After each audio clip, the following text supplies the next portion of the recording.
Platforms of the Gentleman Sim Racing Club. Thursday night motorsport continuing for you live, exclusive and free. But this time we turn our attention from open wheelers to tin tops, from the west coast of America over to the east coast of America to the brand new whiz-bang circuit on the server, the St. Petersburg Grand Prix layout in St. Petersburg, Florida. Another straight circuit, much to Aidan Cale's delight, of course. We know that he loves a straight circuit. He's already given his tick of approval for San Diego, and we'll see that, no doubt, next term on the platforms of the GSRC. Zach Cabin alongside Andrew Neil now, with Matt Schmidtke on the grid. This is race 1 of 2 for the night. Our focus first up will be on the open split sprint race, then the feature from the pro split with an invert top 10, before the triple treat super sprint from Sandown International Raceway. Double header on home turf next Thursday night. 3 races in both to bring the curtain down on the season. So 6 races on the schedule next Thursday night. You won't want to miss that. Hello to you, Andrew Neil. Good to have you back in the booth, mate. Another exciting night of Porsche Cup racing to come on a blank, fresh slate for these guys. Yes, sure, they might have got some laps around here in the supercars or the GT3, but the Porsche Cup car, the Pogo Stick, completely different beast. Another night of tight racing on a very tight course, so I'm sure it will be full of action, Zach. Feel free to take us to the circuit whenever you're ready, mate. I've seen I'm getting dizzy from seeing the Google map. That's 3 times already. Pictures coming in now for you live from the circuit. Hopefully you've made that switch across from the first YouTube feed, the entree or the main course as it was, now to dessert. There is the circuit for you, 2.85 kilometres. There is only one layout around here, so we are, of course, on the full configuration. And we are looking forward very much to seeing how this may play out. The championship picture coming into this round: Adam Lavis, 624 lead, Sean Benici, 603, Paul Wilson, 538, 505 for Eduardo Zamora, and then Joel Hansen on 479 points. David Baz, 477, Luke Wegener, 461, and Kelly McLaren on 454. They had a Shane Beaumont and Alan McDonald both on 452, making up the top 10. And, okay, let me try and see if I can add this up. 172 points covers first and 10th at the moment. I think. Yeah, no, that's right. 24 and 28 is 52. 172. 172 covers the top 10. Adam Lavis' championship to lose at this point in time, as is the case on Monday night. Sean Benici right there in contention when the whips are cracking. Could he take home 2 championships this term? We will wait and see. The boy from Alaska, he'll be there with us on Monday night, fighting it out with Matt Schmidtke. And also, of course, Dane Snadden in the whiskey business racing duel for glory in Waste Options GT3 Pro. And we'll, of course, be broadcasting the Pro Split, but we will have updates coming through at the end of the night from the Pro-Am and the Am. Cars lining up on the grid now. Race 1 about to be with you, ladies and gentlemen. And there is the grid for you. Track and server weather settings for you, conditions.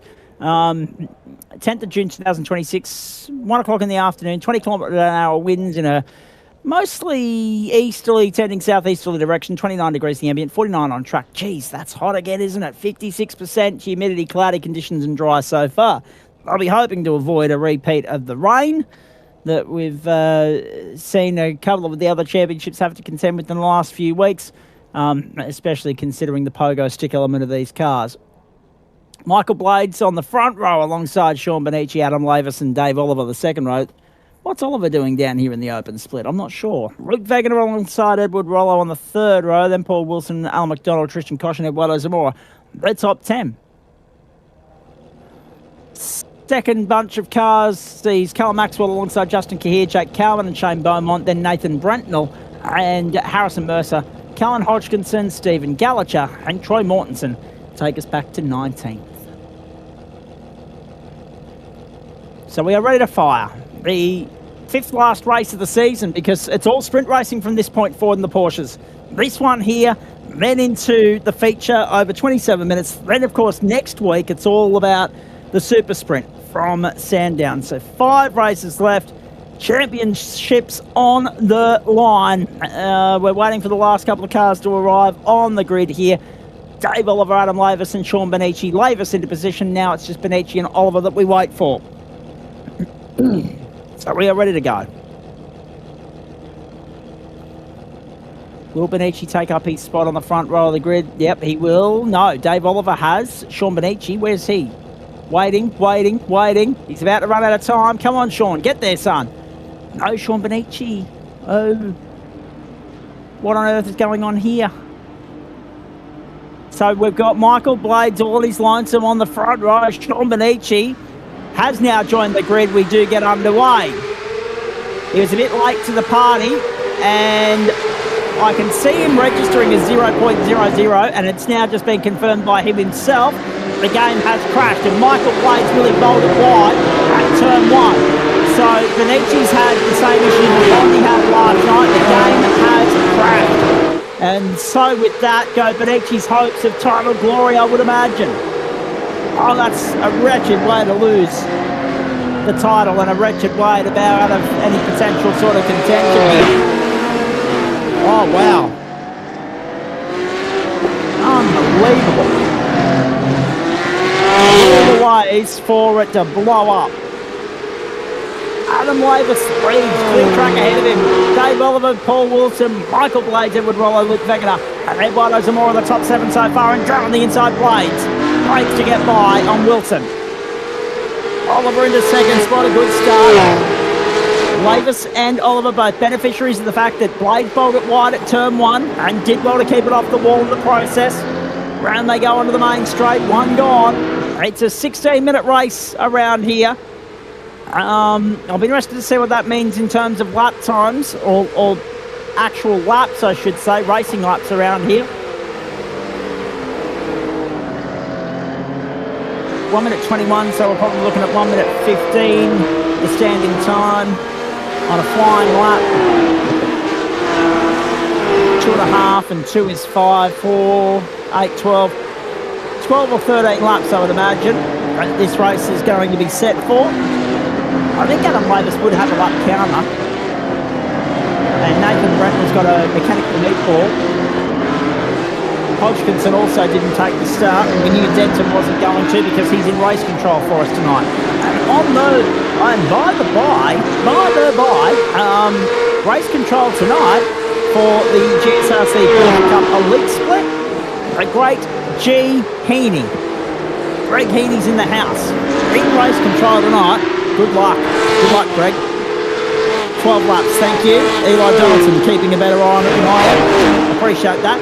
And now Andrew's been able to update the totem pole at the top left-hand side of the screen for me as well. Thank you, sir. No problem. Yeah, so 12 laps, but across the line. And Adam and I have this argument all the time because it's 1 minute 13.665 for Michael Blades, the fastest time of the race. Adam and I have this argument all the time. He says, we set the server for 15 minutes, right? We have 16 minutes there as leverage for safety car or wet weather, but we always set it for 15 minutes and 25. And I'm like, well, that's okay. So that's why we give the house some time back, is it? So yes, when you see that clock doesn't make it to 16 minutes, ladies and gentlemen, that's the explanation, that Adam sets it based on 15 and 25, not 16 and 27. Don't shoot the messenger. I'm just passing on the info so that we're all more knowledgeable for it. This is what happened to Nathan Brentnell. This is what triggered. Oh no. He's mechanical. Bang. Oh dear. There was another one for Paul Wilson back there too. There was. And as a result of that, Paul has dropped down to 4th position. Let's have a look at this. Behind Michael Blades. Oh, whoa, did well to pull it up off the wall. How did he not clip the wall there? That was a little bit of an SDK overreaction there. I'd say so. That's a fair point. Yes. Oh, and by the way, ladies and gentlemen, let's share some breaking news with you now. And some sad news as well. After doing such a great night on Thursday Night Motorsport this season, our good mates here, Andrew Neal, after stitching Blondie up in the comment section last night, won't be here next Thursday night. So Matt Schmidt and I are going to see out the season for you on a Thursday night. Schmidt will be here for the duration, but Neal, he's got interstate commitments again. And Unfortunately, as a result, this is your last bit of work with us for the term, mate. Yeah. Unfortunately, real life commitments get in the way. How inconvenient. How rude of them. I know. Last race of the season. I know. It's a bit like Chapo planning overseas trips. You know, the one thing I won't be doing is taking a laptop and a G923. Oh, very good. Very good. Now, by the way, folks, the only other sporting event I didn't mention that is underway at the moment is the selection trials, the swimming for the Commonwealth Games and also the Pan Pacific Championships. So the qualifying spots are firmly on the line there, and we're on night 4 of competition, so 5 and 6 still to come tomorrow on Saturday night. But yes, the swimming on 9 gem in some parts of the country, on 9 in Victoria and South Australia due to the fact that the NRL is on 9 gem. I've just had a Snapchat message come through here, and I'll bet any money you like that it's probably Bondi having a cry about his software still not being cooperative. No, it wasn't actually. Okay, that's fair. That's the first time I've been wrong about that in a while. Normally he sends me a message from the cockpit. Trouble. Oh no, dear. Trouble. Oh dear. Paul Wilson's been caught up in that. Michael Blades was the other one. Michael Blades was the one reversing back into Paul Wilson. Oh dear. And Michael Blades is hard to get on the tow rope and come to pit lane, and Paul Wilson's title aspirations might well be falling by the wayside along with Sean Bonici's tonight. So the seas are parting beautifully for Adam Lavis here, and Dave Oliver is 4 seconds behind in second. Rollo, McDonald, Zamora, Wegener, then Maxwell, Kahir, Beaumont, Wilson, Kosh, Gallagher, and then Mercer. Let's have a look at this again. Oh, Dave Oliver into Michael Blades. Right now, we might have to have a couple more looks at that if we can, mate. Only because you can see how it's happened, right? Oliver's scraped the wall, and as he's come back, that's how the contact's happened, because that is not a straight wall on the exit of that corner, which I think we established last week is like turn 11. The wall's not straight, he's bounced off that. He's scraped that, and it sent him marginally to the left and straight into Michael Blades. So Blades on the tow rope. Brentnell has been to pit lane already. That was at the end of lap 2. Bonici still parked up and done. Hopefully he'll be back on the grid for race 2. The other incident, the other driver caught up in that incident as an innocent bystander is Paul Wilson, who holds 10th at the moment, which, you know, glass half empty, glass half full, that is the invert pole. But he will be seething at the moment with the fact that he's been compromised here. Although, oh geez, straight off the road goes Edward Rollo, and there goes Luke Wegener and Eduardo Zamora through to 4th and 3rd respectively. The other thing too, Neely, so I'll be interested to see what Race Control has to say about that. Good luck, James Denton. You just saw him in the comment section there a minute ago. You won't see him for a little while. He'll be too busy with paperwork. Yeah, that's a strange one. Not ideal, but the way Michael Blades is not held station, you know, hold your brakes, hold your position, let the passing traffic pass you on by. I get it's a street circuit. He was trying to get off the racing line. It's a narrow racetrack, all that sort of crap. I can see both of them getting a penalty, quite frankly. Yeah, I can see Race Control coming down very heavily on not holding the brakes there. Oh dear. Now, I mentioned all the big sporting events that are coming up too, ladies and gentlemen. Don't forget, FIFA World Cup starts tomorrow morning, 4 a.m. I doubt I'll be awake. Who are you going for, Zach? Look, let's be realistic here, right? Socceroos probably do make the round of 32, maybe the round of 16 if they're lucky. They probably don't go beyond that. I'm a big fan of Brazil. It's been a while since they climbed to the top step of the summit, so let's hope they can do that again this time through, although I wouldn't be surprised if Spain are in there as well. Oh, it's only a 5-second penalty for Michael Blades. It's so hard to call this year as well, nearly, because the round of 32 will comprise the top 2 from the 12 pools, plus the best 8 third-place teams. So until we know who they are, you don't know how the bracket's going to sort out. I'd love to be able to say Brazil and Spain in the final, but I just don't know if that will be able to play out that way. Hello to Mitch Wood. Well done to you, sir, last night on your efforts in the supercars. Benici out of the race. We know that Blades is out there a lap down. Brentnell's out there a lap down. And Edward Rollo is back out on the racetrack in position number 15 after coming unstuck earlier. Ravis, Oliver, Wagner, Eduardo Zamora, and Justin Kahir, the top 5 here. Kahir up 7 spots, Zamora up 6, Maxwell up 5. Brentnell, this is what happened. Oh. Sorry. Pogo strokes back. Yeah. I was going to say, that looked like double pogo, dual tandem pogo action. Our first instance of that for the night. I haven't done too many laps around here, but I'm pretty sure it's that left. As soon as you hit the curve, you just bends you like a rocket. Yeah. I think you're right.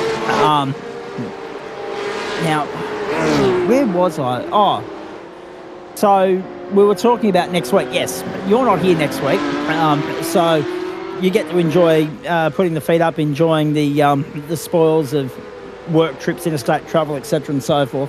And hopefully we'll see you back in term 3. But don't let me sign off tonight without getting some closing remarks from you before we do enter Grand Final week. Of course, Grand Final week gets underway Monday night, 7:25 Eastern time for you. Here across Facebook and YouTube, Dan Yeaman and I with you on night 1. On night 3, it'll be Adam Lavis and I. Night 4, Matt Schmidtke and I. I'm not sure who's going to be here filling in for me on a Wednesday night next term, but considering that there are 4 weeks in which I'm bound by Porsche Pro Series fixtures, I dare say I won't be seeing a hell of a lot during the third term of proceedings. But if you do want to get involved in the action here in term 3, be sure to join us on the platforms of the GSRC from July 6. And if you want to sign up and get out there in the thick of the action and go racing, race.GSRC.inc is where you need to go.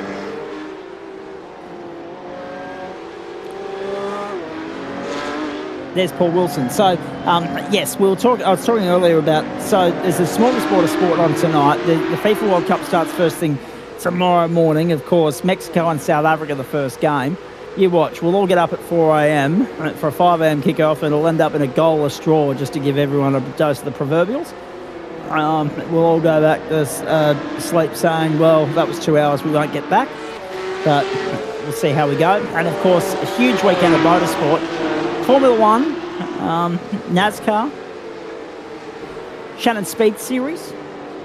Oh, and a little car race around France that may be 24 hours in length.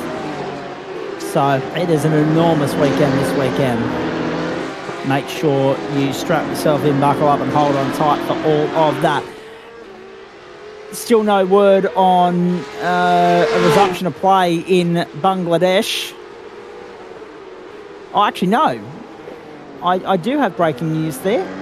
9:15 Eastern Standard Time is when Bangladesh will hit the ripper. They will come back out to bat. Australia's innings has been declared at 42 overs. The Bangladesh innings will be 41 overs. It's a 41-over game. And Duckworth Lewis Stern revised target will be with you imminently. In the meantime, here is the last lap for Adam Lavis, who withstood the pressure early on, broke clear of Dave Oliver and everybody else, and has not looked back.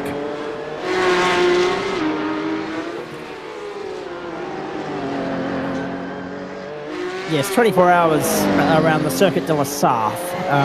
Gordon, you know exactly what I'm talking about, but I was trying to be discreet. You'll see that all on Stan Sport. In fact, you will see practice for day 2 of the event, because it spans out over 5 days. Straight after we wrap up here on the platforms of the GSRC, you'll see that over on Stan Sport. In the meantime, Adam Lavis to the last corner. A near faultless run for him. His second race win of the night to go with race 2 in the V's, which he won by the skin of his teeth. Our good mate, our broadcast coordinator for Aussie races, back in victory lane on the streets of St Pete. Wins the first Porsche Cup race staged at the venue for this club and does it in style. Dave Oliver in for second, Wegener, Zamora, Kahir Maxwell, Beaumont Wilson, McDonald and Kosh the top 10, gets the invert pole. No further action, the incident between Michael Blades and Dave Oliver, so that was obviously the precursor to what happened next, which was Blades getting into the wall and then reversing back out into the oncoming traffic. They've taken no further action with the incident with Dave Oliver, and understandably so, because as you can see, it was a physics thing. Oliver just scraped the wall and the car sent him to the left. So, as a result of that, no harm, no foul. Two blokes racing hard. Someone comes up short and empty-handed. It happens sometimes, that's racing. I like that adjudication from race control, Andrew Neil. Michael Blades probably won't, but I don't mind it. Yeah, no, not too bad. I didn't hear what you said exactly. I was busy doing something else. All right, I'll just sit here and talk to myself then. We're going to go to a break on that note.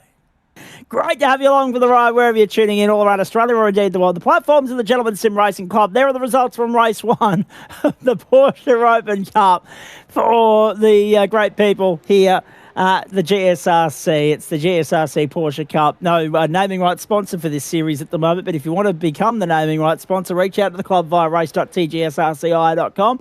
Adam Lavis, Dave Oliver, winning margin 2.4. It was signed, sealed and delivered pretty early on after that contact between Oliver and Blades, of course. Luke Wegener, a strong result. Zamora Kahir, Maxwell, Beaumont, Wilson, McDonald and Kosh, the top 10. Kosh gets the invert pole for HTS Racing. Gallagher, Cowman, Mortensen, Mercer and Rollo, the top 15. Brentnell, Blades, Benici, unfortunately, bowing out of that one. How lucky was Paul Wilson in the grand scheme of things to be able to recover for 8th, despite that incident where he got caught up with the reversing Michael Blades.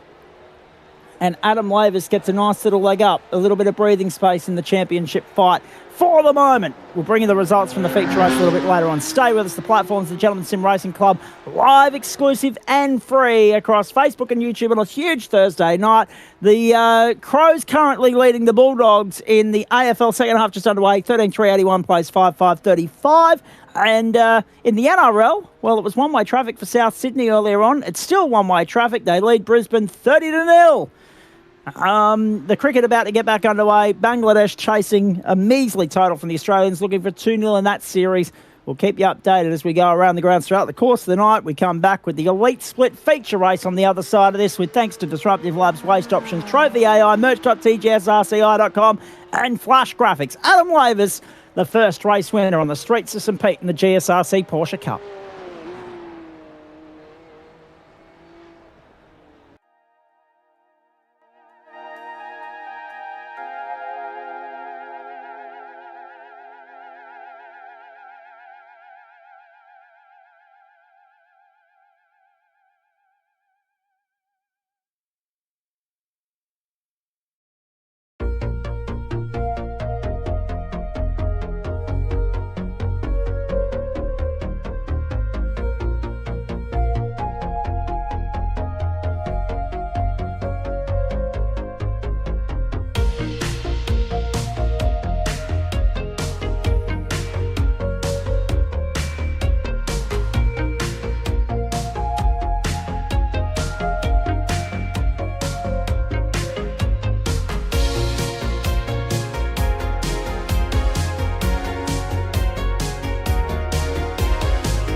the words you say. You wanna lock me down. I wanna.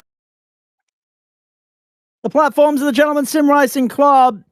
Terrific to have your company wherever you're tuning in, all around Australia or indeed the world, across Facebook and YouTube this Thursday night, night 4, week 9, term 2, 2026, season 25 for this magnificent club. And those are the results from qualifying for the GSRC Porsche Cup Pro Elite Split.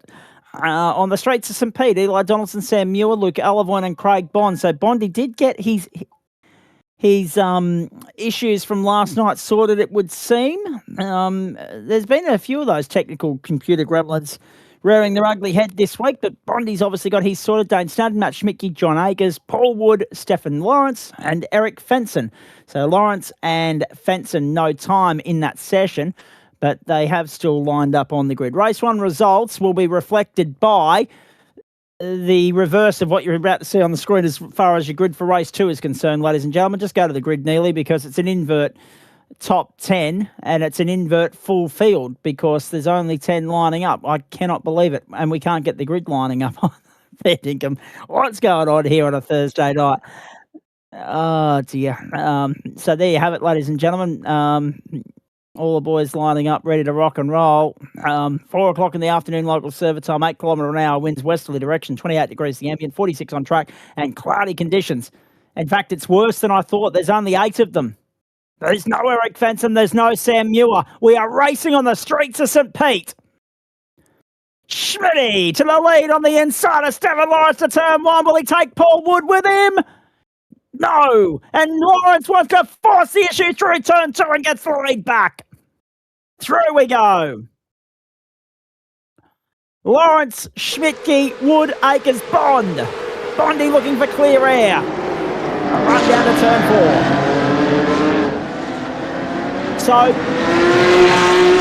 we'll try and get those race 1 results for you a little bit later on, folks. But the best I can ascertain is that Fenson and Muir didn't start race 1 either, because the invert top 10 had sent them to the front of the grid and they didn't start. We haven't got a timing tower either, just in case. And we don't have a timing tower. Yeah, it is. I'm very... It's lovely, isn't it? It's great to be back. There we go. Here. I just got to click the right button. Yes. Eli Donaldson up 5 spots already from 10th on the grid. Make it 4 as John Akers gets back by him. So Eli Donaldson, your winner of Heat 1. As best as I can tell you. Luke Alavoine in for 2nd. 3rd would have been Bondy because he's running 4th at the moment, plus 4. Dane Snadden was 4th because he's still 7th remaining where he started. And 5th went to Paul Wood.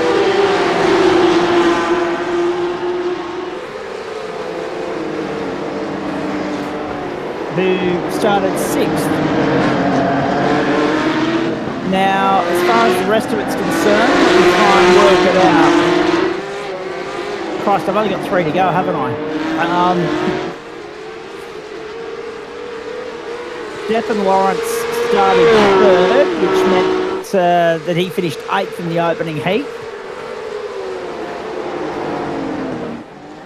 Matt Schmidtke, Lawrence was wide. That was untidy. That was really untidy. Schmidtke started 4th, which meant that he finished 7th.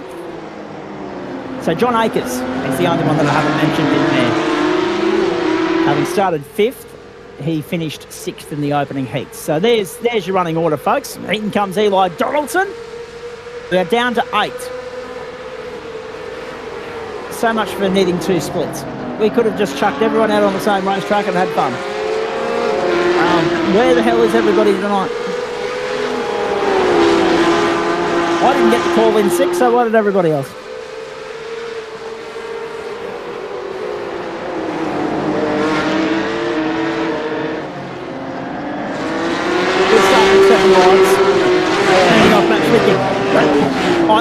I think Eli Donaldson's strategy here, Andrew, is simple, right? In the sense that he's gone to pit lane early. He's pulled out of the draft. If we had 12 laps in the opening heat, we're going to have something like 19 or 20 in the second one. Is that right?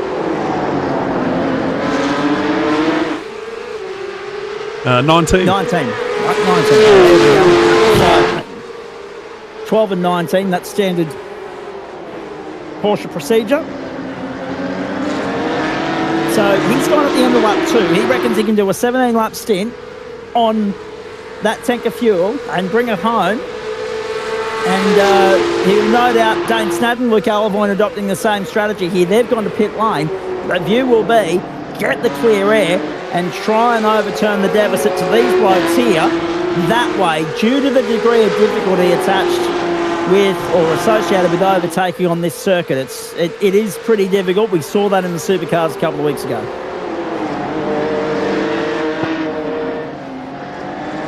Smart choice by Dane Snadden and Luke Alavoine, both in the pits together. We'll work together and keep up the tow.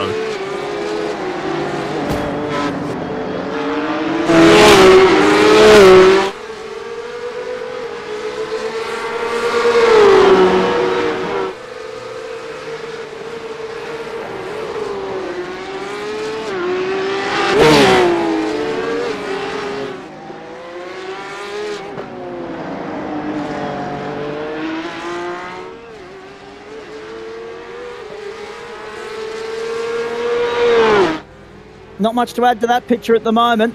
Matt Schmidtke keeps Stefan Lawrence honest. Bondi's got himself up in a third. At what point do you follow in the footsteps of those that have already stopped? Bondi's third with the fastest lap of the race at the moment, 1 minute 12.658. And we are on lap number 5. Now, just going around the grounds for you. I mentioned this earlier, the Bangladeshis. So it's going to be interesting to see what they're chasing here. Australia rate for 187. The match interrupted by rain at the end of the 42nd over. Oh, Luke Alavoine with a black flag. Luke Alavoine's hopes have been dashed here. Alavoine's got a black flag, and he'll have to come back down pit lane again. They've been very stringent with these, with this update to pit lane speed limiters, etc. Nearly, they tripped a few people up last night. Yeah, they have. Gone is the old days when you gear up, gear down and get an extra kilometre an hour coming out of the pits. That will serve you a penalty very fast.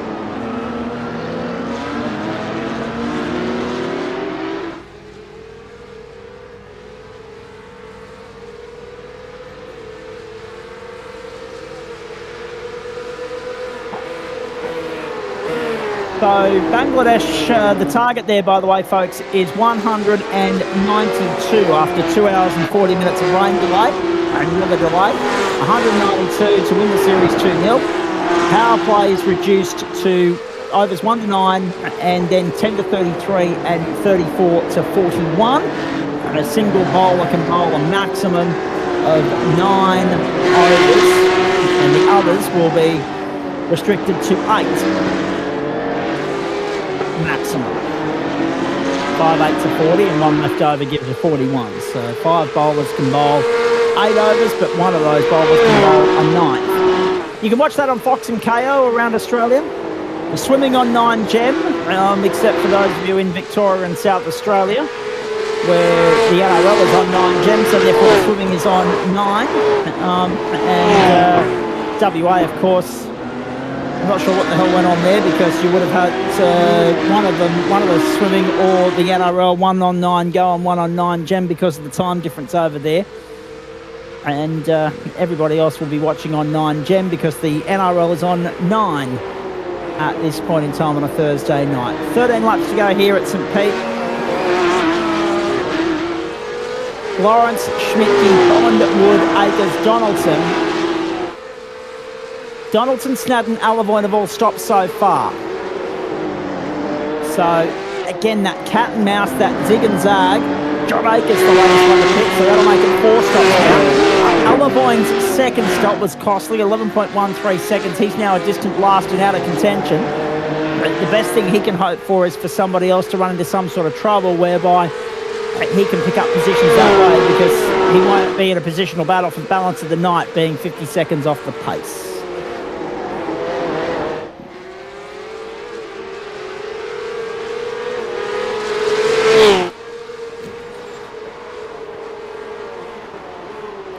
Lawrence then Schmidtke, then Bond, then Wood, then Donaldson, then Snadden, then Akers, and Alavoine make up your top 8. Disappointing for a field so packed with talent, and we've seen upwards of 20 cars here on a regular basis.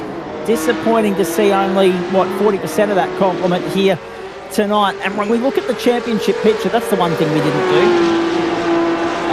We got back a little bit late here, ladies and gentlemen. The championship picture coming into this round. So let me rattle off some names for you. Chapman and Blair not here, right? Willie's not here. He's on 586, Chapman on 634, Bond on 563. So Bondy's still a chance in this championship now, which is astonishing. John Akers 538, could stand in his way. Chapo obviously has some drop rounds to fall back on, and will need to fall back on them significantly, although next week's a triple treat, so that's the problem. Greg Heaney, yes. I didn't think you'd have a quiet night in race control, mate, but it's nice that you do.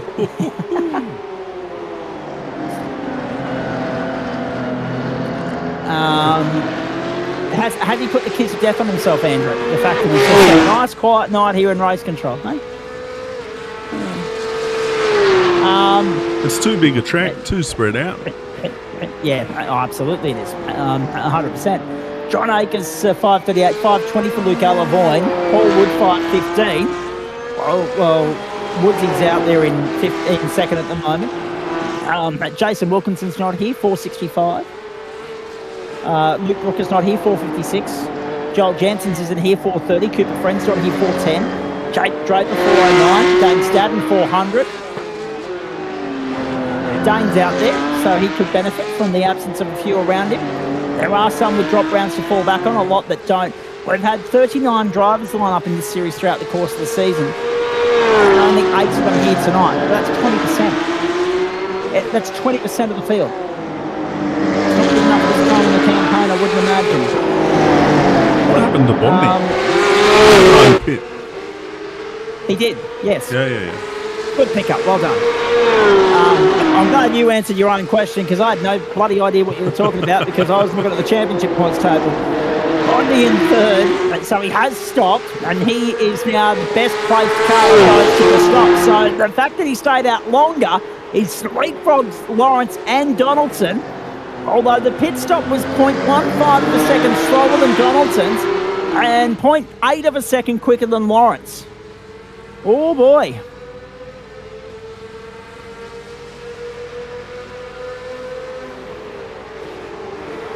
Down the inside, Donaldson! Whoa! Did you see how Stephen Lawrence had to take some evasive action there and get on the anchors? Wow! Good save, good catch from the pair of them, and Donaldson goes through to second. Now he's released onto Bondi. It's been lively tonight. The V's making up for a lacklustre sort of turnout in the Porsches in this elite split. The open split had good numbers, of course. We're 12 minutes into this feature. You know what the good thing is, though, Neely? It should be a very quick post-race show. Never with you around, Zach. Oh, thanks. Just I'm throw me sure under the bus. talk it yourself for at least an hour.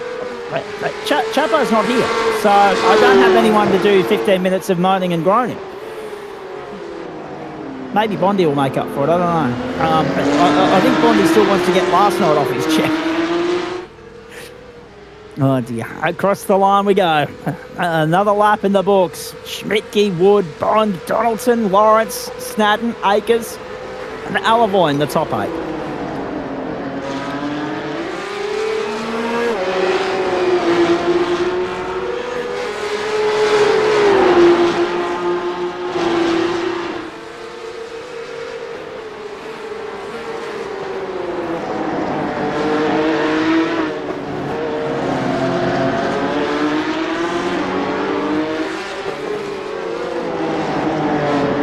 Bondi under pressure here. He'll go very defensive, but it'll be a good bit of racing, I think.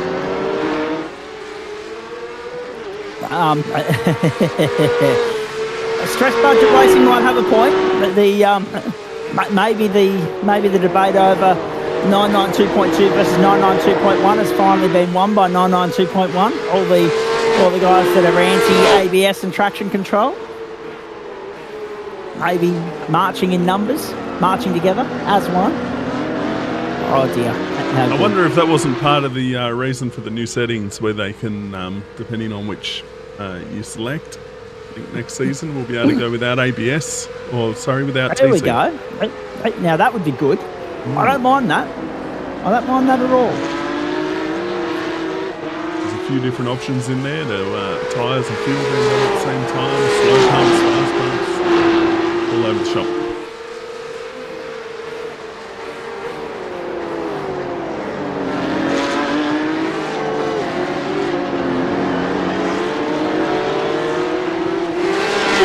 So Donaldson, the difficulty of this will be Bondi needs to keep a cool and calm, collected head about him. If he can avoid making a mistake, if he can drive a focused sort of stint here, it's going to be very hard for Eli to find a way through. He's going to have to work hard for it. As you can see, it's already 1.2 seconds to the good in favour of Bondi. Schmidtke leads by 2 seconds to Wood. We feel as though they're going to be gobbled up here once these boys come to pit lane, once the field is cleansed. Remains to be seen.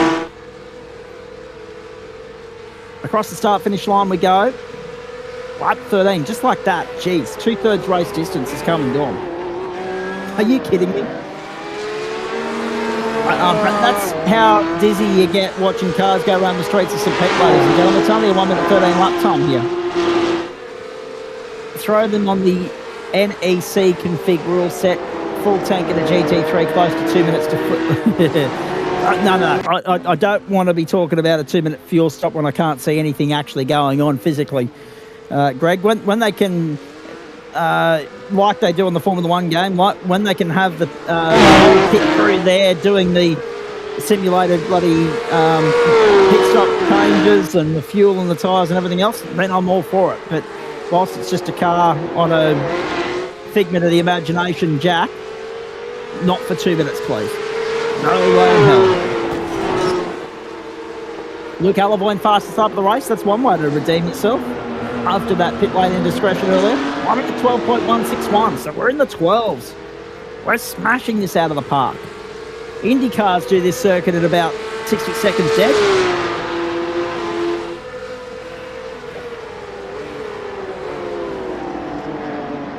I do apologise too, folks, because when I mentioned earlier in the night all the other great motorsport happening this weekend, I mentioned the Speed Series at QR, just down the road here in Willowbank.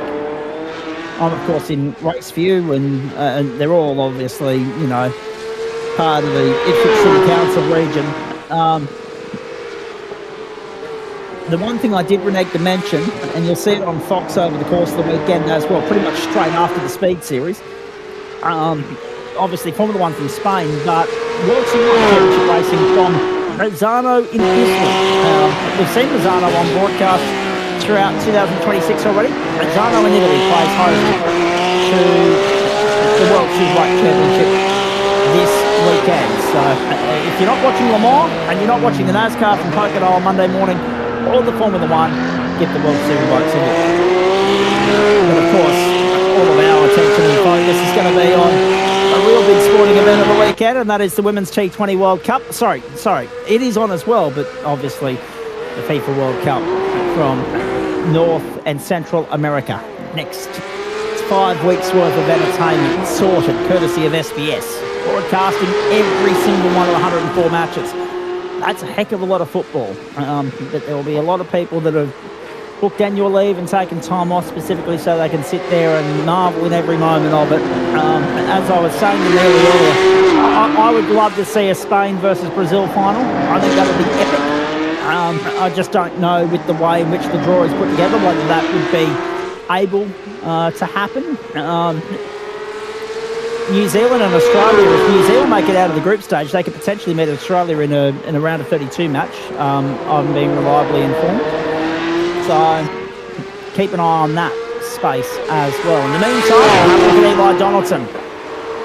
He's reeled that deficit to Bondi. Bondi's going to close the door to turn 14. And drive it mid-track through the corner. That was smartly done. That balked Donaldson's run onto the main straight. So now Donaldson needs to be forceful at turn 1, but he's too far back. Bondi's going to hold on for a little bit longer. Paul Wood has come to pit lane. Matt Schmidtke continues on to lap 16 without stopping. We're 4 laps from home. We're going to finish well short of the 27-minute marker. Well short. I knew we could have got a little bit longer here. We're just easing into it. This is going to go about 23 minutes if we're lucky, 24 at most. So we'll know for next time we come to St. Pete. 21 laps is about where we wanted to get done with the second race here. Good to know, though, for future reference. Schmidtke, Bond, Donaldson, Lawrence, Wood, Snadden, Ben Akers and Alavoine, the top 8. The only 8. Makes for a very easy read through of the results sheet, let me tell you.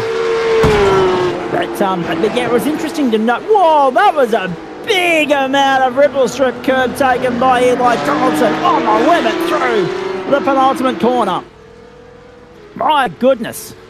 A couple of penalties that came out of last week too, by the way, folks. Bondi got a 10-second penalty for a late move and 2 safety licence penalty points. 10 seconds also for Luke Alavoine last week on the streets of Adelaide. But even then we had 13 finishes and we had 3 retirements. So we had 16, which is double the field size tonight. So a 50% drop-off week on week is a bit of a concern going forward. However, I reckon they have to come out of the woodwork for Sandown next week. Sandown's always a traditional favourite stop on the tour.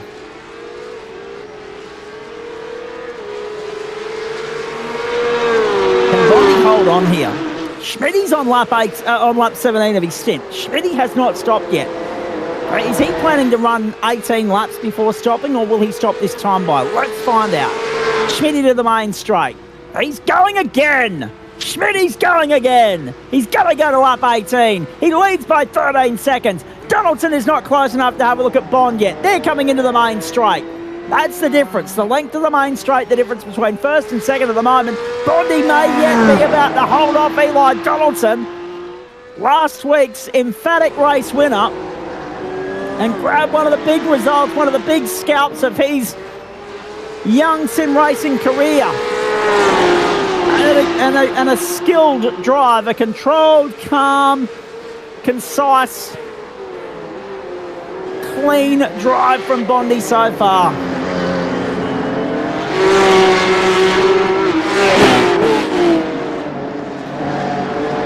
Donaldson's pushing hard.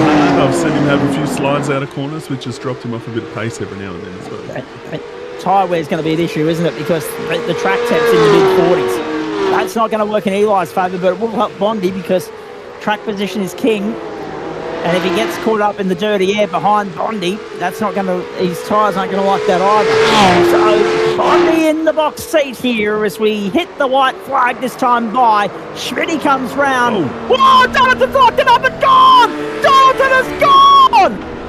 He's locked it up on the approach to the final corner, and victory goes begging! Holy smokes! Bondi leads on the streets of St. Pete and does so by 4.5 seconds. Stefan Lawrence, Paul Wood, now Dane Snadden, and Eli Donaldson. Schmidtke's going to rejoin in third. Schmidtke's going to rejoin ahead of his teammate Paul Wood. All on the dirty tyres. All in the braking zone. Car not stable. Little bit of pogo stick. Little bit of Porsche doing Porsche things. And there Eli Donaldson's charge. Brought undone. Meanwhile, Bondi, the boy from Gundagai, have a look at this. A second in round 1 in Mexico. Now he's clattered the wall, Donaldson. Now he's driving cranky, I reckon. Yeah, he's not happy. He'll be happy to see the end of this one. That curve bites hard. It certainly does, Greg Heaney. Thank you. Bondi's on his way home. And this will be, for the young bloke from Gundagai, I want to get this right. 2, 3, 4. This will be his 5th podium finish of the season. As best as my numbers show, it'll be his second race win and probably one of his best. Bondi wins race 2 on the streets of St. Pete. Donaldson was staring down a double. That chance went begging. And I dare say he's about to write that Porsche off at turn 1. Bondi victorious. Well done. Stephen Lawrence in for second. Solo at the death. Matt Schmidtke.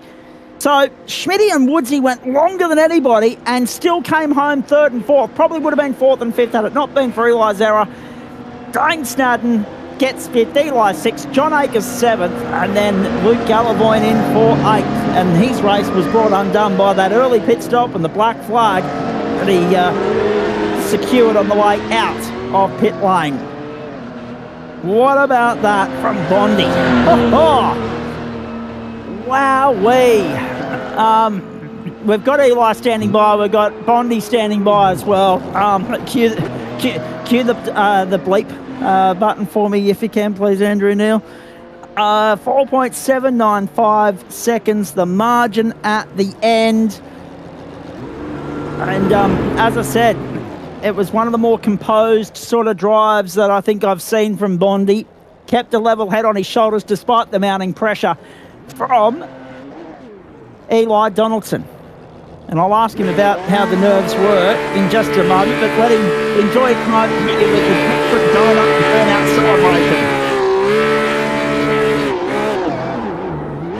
celebration. It really was a faultless drive from Bondi. They have been the performances that have stood out for me this season. And it started in Mexico City when he held Chapo to account. He did a Chapo on Chapo. And now he's kept a cool head about him here. He picked up a sprint win, of course, earlier in the season. Where was it? It was Donington Park, of course. And then a second in the second heat there on the comeback trail through.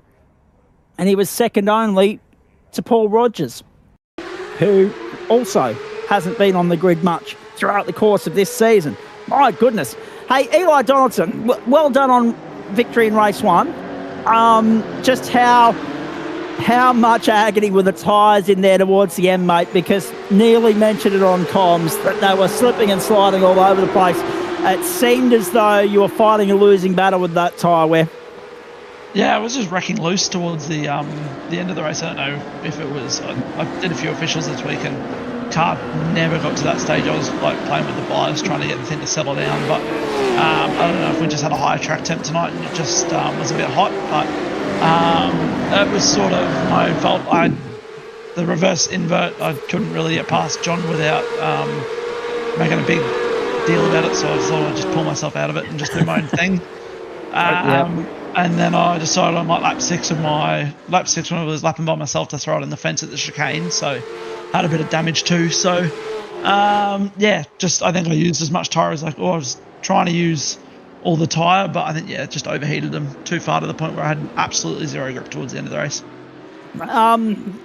On the subject of the early part of that race, mate, we saw you get out of the line of cars early. We thought, and you've just answered the question essentially, we thought that was more with a view to getting clear air, getting away from the traffic because of how difficult it is to overtake around here. Even then, you weren't going to take tyres at the pit stop. It's too short a race to warrant that, I would have thought. But obviously, you'd done your homework, you'd done your numbers, you knew you were going to be able to get 17 laps out of that fuel tank. I probably could have got the whole race out of the fuel tank, to be honest. I was probably...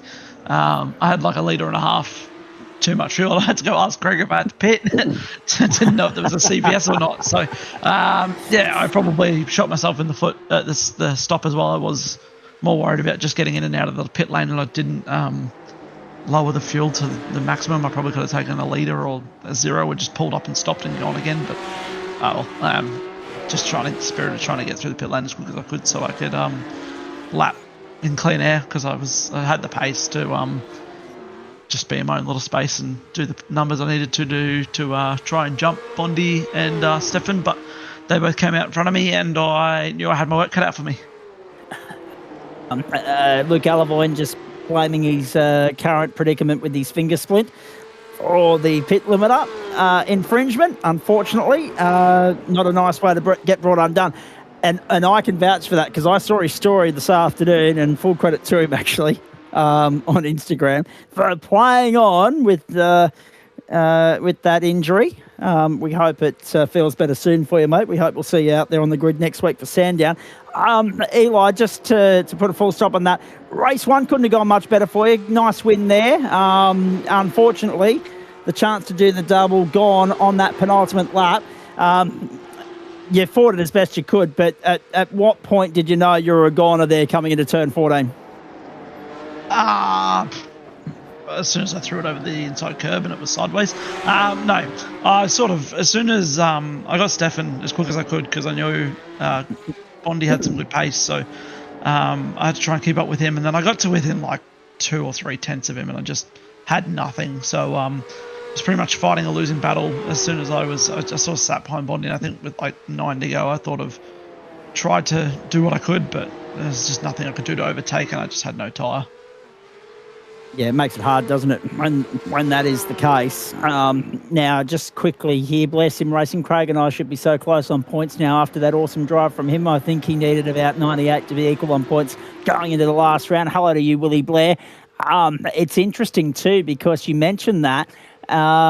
You do have a drop round up your sleeve, so you've got 81 points coming back to you tonight through not being on the grid. So, yeah, it will be interesting to see what the points picture looks like once Adam Lavis is done crunching the numbers. Whether that happens tonight or tomorrow, I'm not entirely sure. I can't see any movement in there at the moment. Those boys have wrapped up already. I reckon Adam's got a very early alarm based on the fact that I've got nothing coming up on my screen at the moment. So I think we're going to be without championship points at the end of this broadcast, but we'll run through the Monday night before we get stuck into the grand finale week, the Formula 3s and the GT3s. Eli, obviously, not the way you would have wanted to finish the night, mate. We saw a little bit of disgruntled driving on that final lap, a couple of wall scrapes, a couple of no F's given type moments there. Did you throw... We didn't follow you too far past the checkered flag, though. Did you go and write the car off properly and let your frustration out or not? I couldn't even crash it properly. Like, I had no grip, and I was full lock left to right, and it still wouldn't spin. So I decided to just drive it as far as I could into turn 1 fence. So it's currently sitting there burning in pieces, hopefully. Oh, you can only hope. Oh, dear. Now, next week, hopefully see you on the grid there, flying the flag in the absence of your Vermilion teammate Chapo. Hopefully see you there for the grand finale. 3-race super sprint triple treat from Sandown. What are your thoughts? It'll be fun. Turn 2, 3 will be fun with the bumpiness of this car and the bounciness of it. So it'll be interesting if it's quicker to go around or over those things. And then down Dandy Wrong Road, we should be able to use the inside middle curb, but it'd be interesting again to see what they can do. But I mean, I think we should just put these two servers together for the last round, to be honest. No point having 10 or 11 people show up for a race. So that's just my opinion. But I mean, if I show up next week, I show up next week. I'm going to second that on your behalf, Eli Donaldson. I'm going to second it. Somebody can carry the motion to the committee meeting next week. I'm looking at Chief Steward Paul Wood, who's sitting here. That can pass that on our recommended behalf. And hopefully we do see a combined split for next week, because I agree. I mean, we had double the size field in the Open, but to only have 8 here is not good enough this late in the season, considering that we've had 40 cars come and go at some point throughout the course of the campaign in the Porsche Elite Cup. And there's Matt Schmidtke crashing, or Dane Snadden, I should say, crashing across the line in all of that. Benny Pedersen saying, yep, put them together. There's Eli's moment that we didn't see earlier. Nicely done.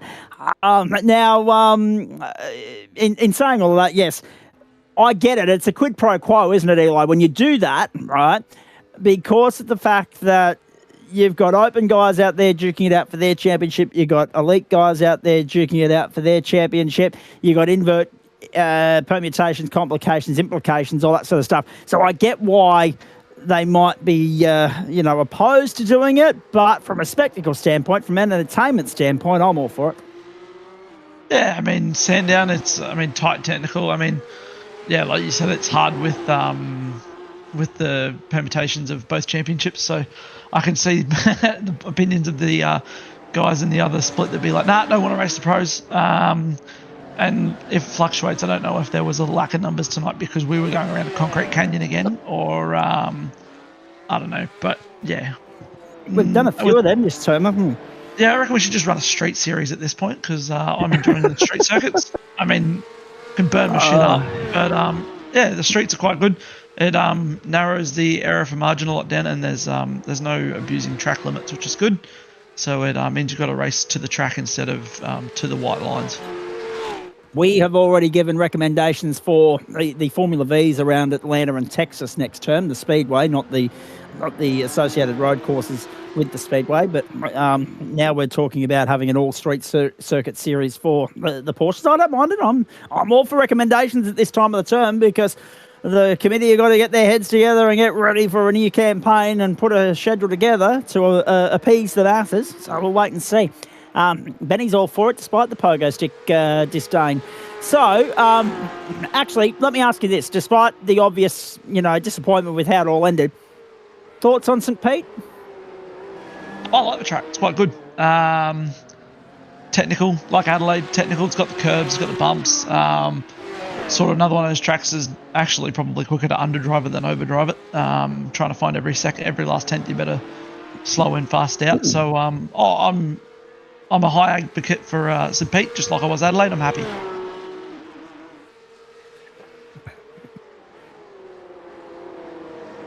Excuse me, just at the wrong time, something's gone down the wrong tube here. I'm trying to lubricate the tonsils, and I'm now coughing up.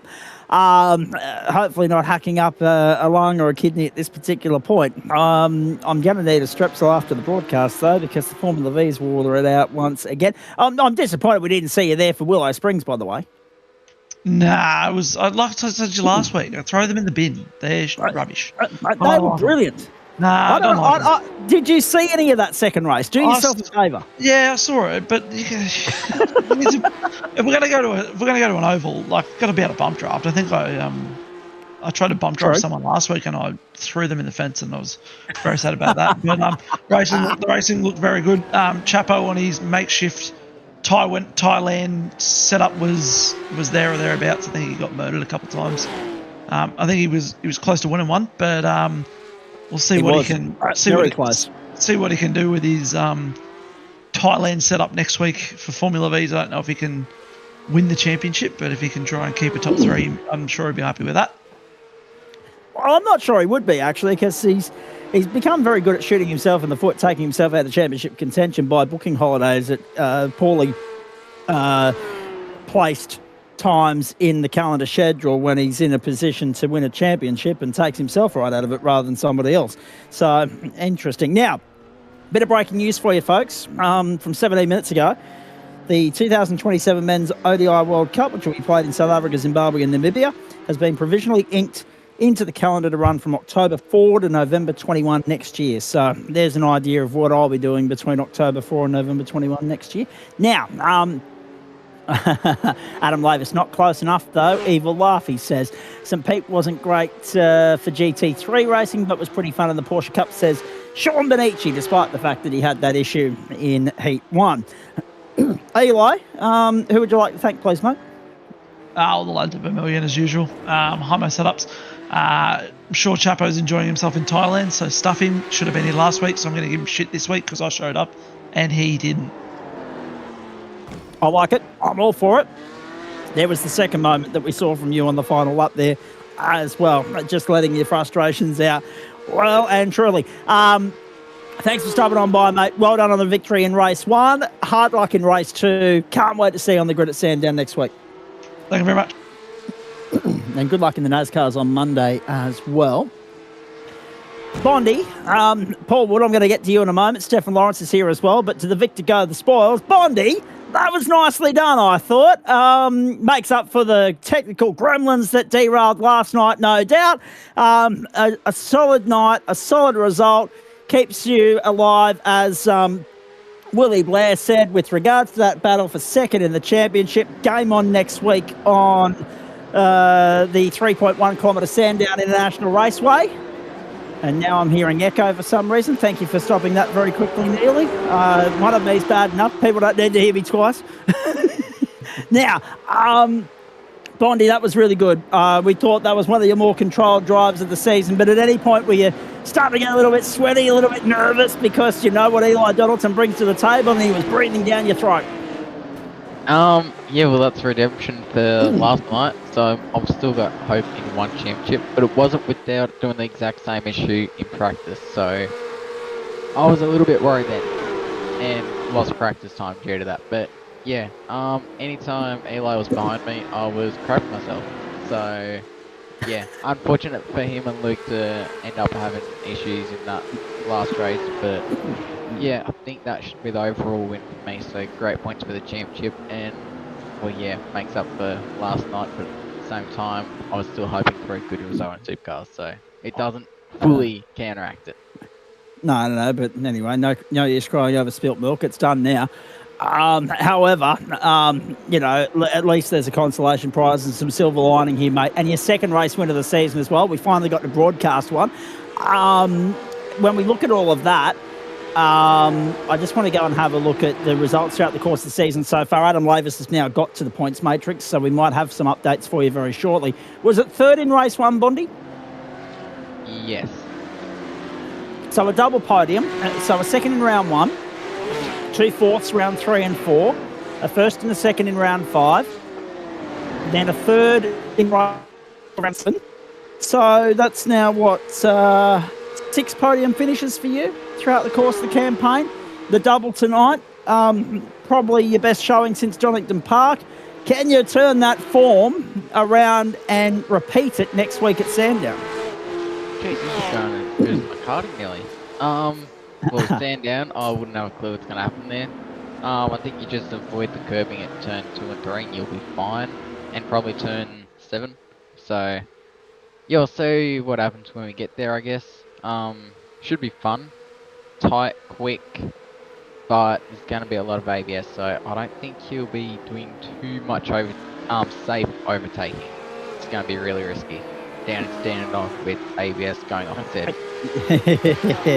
Absolutely. Hey, talk us through. So race 1, obviously we were covering the open split. Talk us through that. Eli cut above.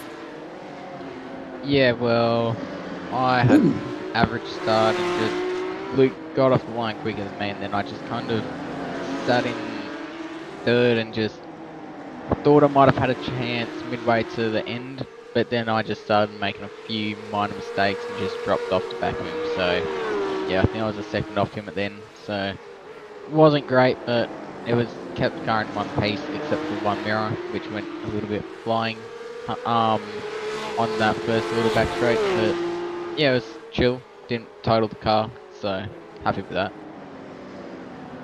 Now, talk to me about a couple of other things here as well. Let's just have a look at this comment coming in from Harrison Mercer. First race tonight in Porsche Cup, safe to say it's my favourite series. I'm glad someone's happy with the Porsche around here. You obviously heard what Eli said with regards to tyre wear, mate. How was it for you? Something was going on with my car at the end of race 2. Something was feeling off. I think my tyres were cooked. So, yeah, I don't know. Compared to Eli, I seem to have pretty good traction out of corners compared to him during the entire race there in race 2. But then my car was just getting a bit loose out of corners at the end there. So it might have been me pushing a bit too hard all the way through the race, especially at the end. No, never. Now, the other point, I was interested to see how the strategy played out. You went a lot later than Eli did, but it ended up being a winning strategy for you. Tough to overtake around here. You played the patient game. You followed the likes of Schmitty and Stefan around, and also Paul Wood as well. Those boys went and did their own thing. You decided, no, bugger this, I'm out. Half race distance, you split it down the middle. It ended up being the right call to make. Were you surprised that you were able to get out with the advantage over Eli and also, of course, I think there was another one in there as well, but no, it was that Matt Schmidtke was still ahead when you come back out onto the racetrack, and he went very late into the stint. Sorry, I'm getting my wires crossed. But you were able to cover off Eli, even with the overcut, significant overcut. So were you happy with how you called the strategy? Because it ended up being a winning call. Well, yeah, I was shocked that I came out in front of Eli, but my whole plan was once I caught back of Paul Wood and Matt, etc., I was going to pit, but then Matt just let me go easy. I'm like, you know what, I've got 7 tenths to a second or something so I catch Matt, so I'm like, I'll just work that down to the back of him, then I'll pit, and then he made a little error out of the final corner, and then Stefan came to the lane. I'm like, I'm going to get caught up here, so I'm just going to come to the pits, and I jumped Stefan in the lane by a decent margin, and then I just drove, and yeah, somehow made that strategy work. Indeed, and very pleasingly so. Nice to see what you brought to the table so far throughout the Porsche Cup campaign. Do you feel as though overall, I mean, there's been a couple of hits along the way, there's been a couple of hiccups and blips in the ride, but do you feel as though overall this has been your best showing this term and maybe this year? Oh, this year's a long shot, but actually maybe it isn't. Oh, I don't know, I'm just yapping about nonsense here. Correct. I wish you wouldn't. Yeah. Oh, I got Woodsy standing by, and Stefan. Yeah, well, I don't know, sadly it probably has been this season. I was hoping supercars would be, but then that's kind of gone south the more of the season progressing, and then it would be between this and the endurance series. I've been doing okay in that, except for Mexico, due to some technology ideas. Yes. Setting on my phone in the middle of the race on a call is not a great idea, but that... I would never have guessed. Yeah. I hate people from school. Put it that way. Won't say anymore. Yeah, so it'd be between this series and the Friday night endurance. Indeed. Hey, very nicely done. What does the weekend look like for C Bond, please? And how do you feel about trying to finish the V8 season on a high at Mount Panorama next Wednesday night? I've already asked you about Le Mans. We talked about that Monday night, but talk to me about Bathurst, because we've already covered off Sandown as well. Sit back, watch Le Mans this weekend. No, got Endurance Championship tomorrow night, maybe. Think so, yeah. Then I've got Sculpts that I'm going to have to try and rush and spend all day on Saturday trying to qualify for. That's at Phillip. So, yeah, it's a bit of an open flow track, so I don't know how I'll go there. Yeah, if I get in, then I'll have Sculpts on Sunday, and then that's my weekend gone. Not much time to watch Le Mans, sadly, but yeah. And then I've got to fit in like a 2-minute assessment amongst that. So, well, yeah, actually, that's a good point. Somewhere in the midst of all of that extracurricular activity and leisure, make sure you don't miss out on the school stuff. Make sure you tick the boxes there. And speaking of which, it so feels like. Who cares? You still got to do it. Otherwise, you know, you get in trouble. And I know how much you don't like getting into trouble. Now, listen. You initially said to me you'd like not make an appearance here in the post-race. That obviously changed when you got the W. I believe you got an early start tomorrow morning. What's going on? I've got river and cross country, which is like 2 levels up from school and 1 below states. But yeah, yeah, 6Ks. I'm probably going to die. So we'll see what happens. That's all right. At least it's in Gundagai, so I don't have to go too far. It is in Gundagai, and if I could be there, I'd just stand there and yell, "Run, Forest, run." Good luck. Go well. Who would you like to thank before I do let you go and get your beauty sleep? All my sponsors: Craig One Racing, WKMP Sim Sport, Bond Motors Gundagai, South Gundagai Automotive, Gundagai Tilt Trays, Fuco, Karoo Enterprises, River and Go-Kart Centre, Wagga District Kart Club, GSRC, you for the commentary, Zach, and potentially having to deal with me. More or less text messages today. You're about to deal with me. True. I was going to say, not so, you thank me for the commentary, not so much the comedy, but that's okay. Keep going. Yeah, just finished it. Cass, George, and Zoe. So, Very nicely done. Well done, mate. Great drive. Hopefully another win left in you in this campaign when we get to Sandown next week. Good luck with the cross country. I'm sure I'll hear all about it across the course of the weekend. And if I'm up watching Lamore, I may just get some comments from you throughout the course of that 25-hour marathon. Going to be good fun. Well done, mate. Go and enjoy the rest of the night. Victor goes the spoils, and we'll see you on Monday. Thank you. Very nicely done. I like that. I'm here for both commentary and comedy, but I only get thanked for the commentary. It's okay. I'll keep working on the comedy. Yeah. We're still waiting for the comedy, Zach. Shut up, Andrew. Thank you. Let's bring in Stephen Lawrence at this particular point in time, and Paul Wood as well. Actually, Woodsy, I want to go to you first, and I'll quickly get to Stephen as soon as I'm done there. Although Stephen's no stranger to being a midnight night owl with us, so I know he doesn't mind waiting around a little bit longer. You, on the other hand, I'm not so sure about. However, solid showing. You and Schmitty held yourselves well, I thought. Got the front row start with the invert pole and converted nicely there off the start, and then went long. Everybody else went short with their pit stops. You two went long. You on lap 15, Schmitty on lap 18. I couldn't believe how late he left it to come into pit lane to get the splash and dash requirements out of the road. But a solid showing and able to benefit from Eli's misfortune on the penultimate lap as well, mate. Nicely done. Yeah, interesting night and a very hot track in the first race, but yeah, definitely a concrete jungle and a hard track to navigate. But yeah, Smitty and I were talking during the race for fuel, and we knew we could sort of make it without really putting any fuel in, but we knew there was a CPS, and I just thought the speed we were doing, I thought if one of these other guys get out in front, which is what I was waiting for, I was expecting to get swamped at the beginning of the race with them all being behind me, but yeah, if they managed to throw an extra lap on or something, I might have needed an extra litre or something of fuel. So when we got right near the end, I thought, well, we've pretty much seen their times and that sort of thing. And they weren't really catching as quick as I thought they would have. So I decided to go in, but silly old me forgot to, my in-race is set to add a little bit extra, and it put 2 litres of fuel in when I actually didn't want to put any in. So I got held there a little bit longer than I planned, which I think just... look, it may have been a saviour, because when I'd come out of pit, it might have been Stefan and I might have been right on top of each other. Which can be chaos at this place, but yeah, all in all, it was okay.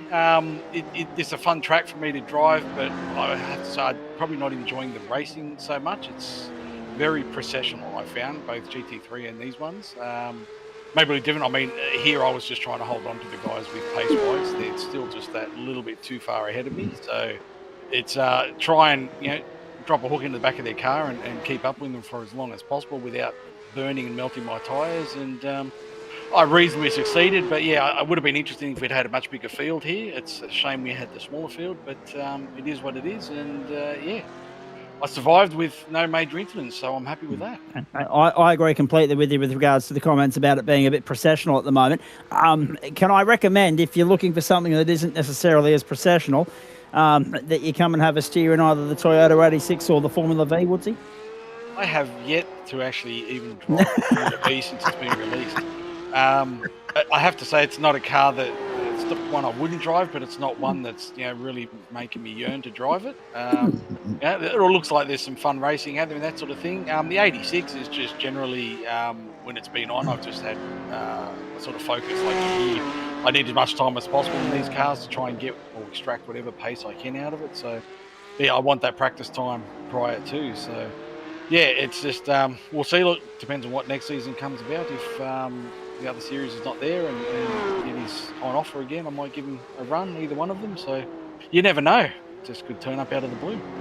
Actually, considering the can I say it? Because yes, we're past 10 o'clock. I can say it because of the piss poor turnout that we had for the Porsche Elite Cup tonight. I am actually going to suggest that we move Formula V to the main course slot next week and finish with the Vs and start with the Porsches. Finish on a high rather than on a low. Anyone else with me on that one, or no? Okay, that's the start of the comedy for the night. My pay grade. Yeah, it's it's very disappointing in the numbers, especially with the elite guys. Like, we know there's a lot of elite guys that race out there, so whatever reason not there or why they're turning up is on them. So, I mean, if we could join it, but I agree with the comment you're making before. There's 2 different championships going on here, and I know the open split has still got pretty good numbers. So, and your teammates right in the thick of a contention battle for the title as well in the open split. Yeah, I know, and there's very little chance of me going to drop down and join them, everything being locked, because I would have really enjoyed. I think it would have been a really good battle if we'd all been in open for the season. But, agreed.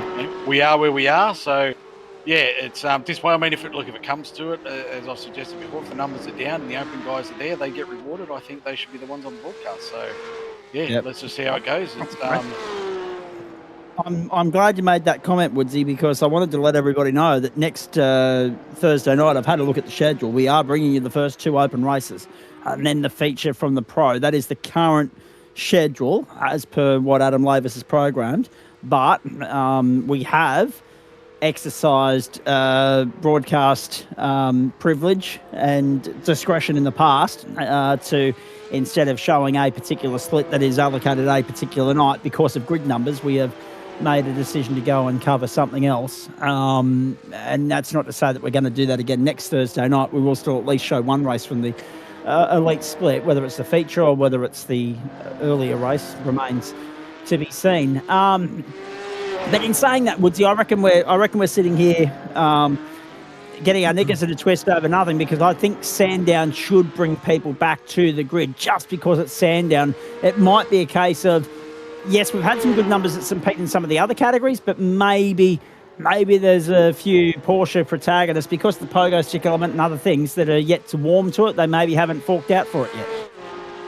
Possibly. Like for me personally, Sandown, it's a track. It's not a big draw card. I don't see the thrill of the track personally, but like everything, I'll race it if it's there. But look, maybe we'll get more numbers. We'll wait and see. But I foresee if we have big numbers there as well, it could be real chaos.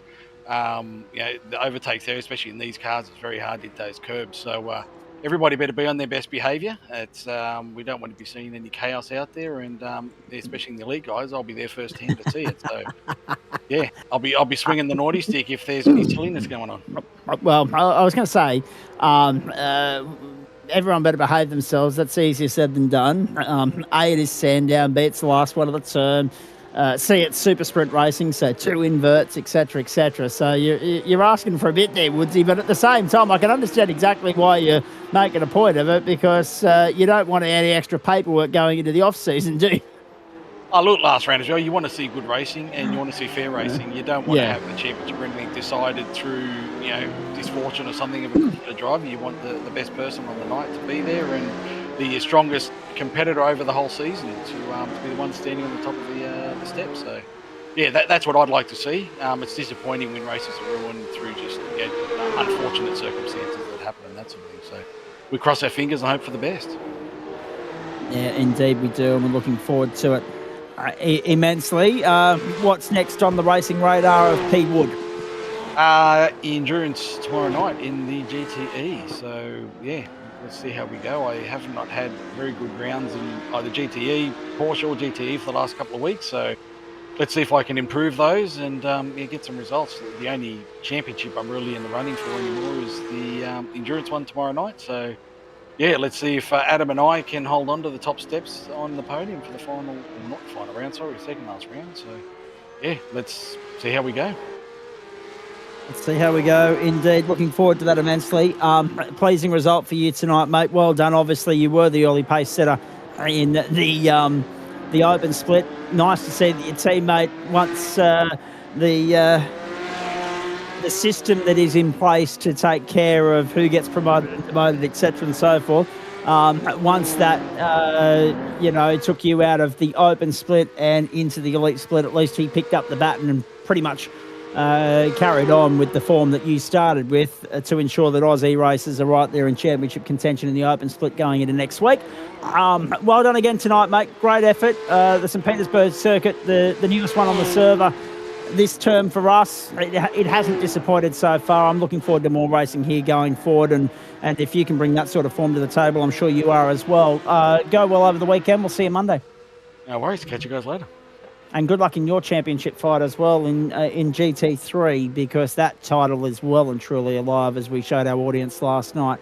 as well. Adam Lavis has crunched the numbers, ladies and gentlemen. I'll get to the elite split in just a moment. Stephen Lawrence, good evening to you. Welcome. Good to have you here. It's been a while since we've had a chance to catch up. Good to see you out there in the thick of it again, mate. Nice showing tonight. I mean, obviously, very lucky to actually not run into the wall on the opening lap. You bowled a little bit wide at turn one and cost yourself a little bit of track position, but it was a clean run other than that. It wasn't too bad. I was too busy. Like race 2, I had too much damage. I had steering damage by lap 2, so I was struggling a lot. But I haven't driven these cars since they came out, so honestly, I'm not too sad about it. So you can sympathise with the comments that have been made by Eli Donaldson, among others, and you're just seeing a replay of that incident again there, ladies and gentlemen. That was poetic timing, if ever I've seen it, ladies and gentlemen, because I had no inkling as to where we were up to in the replay. It was just the point that I wanted to make to Stefan, bouncing off what he had just said, and sure enough, the evidence is right before you. That was comedic and poetic timing in every sense of the word. But Stefan, it makes the point, doesn't it? Because he came in here and spoke about tyres and that being a prominent issue throughout the course of the evening, the heat of the circuit, etc. Are they the same reasons why you were struggling with tyres? I think I was just struggling in general. I haven't driven this car in yonks, so I thought I'd jump in because one of the boys were in open, so I was like, yeah, cool, and just, yeah, I didn't realise the track temp was like 57, so, but no, I think it was just lack of skill and obviously lack of driving. You know, the kid's 3 weeks away now, so obviously, you know, I thought I'd jump on before I won't be on again for a little bit longer, so, yeah, I think it was just hitting every wall, making sure none of the walls moved.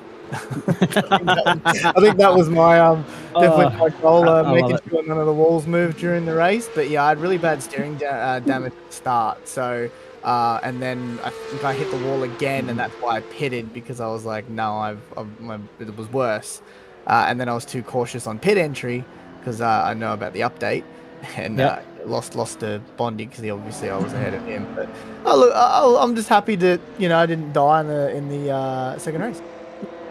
Just working out where the parameters were, and how savage you could be with regards to flirting with the concrete. I don't mind it.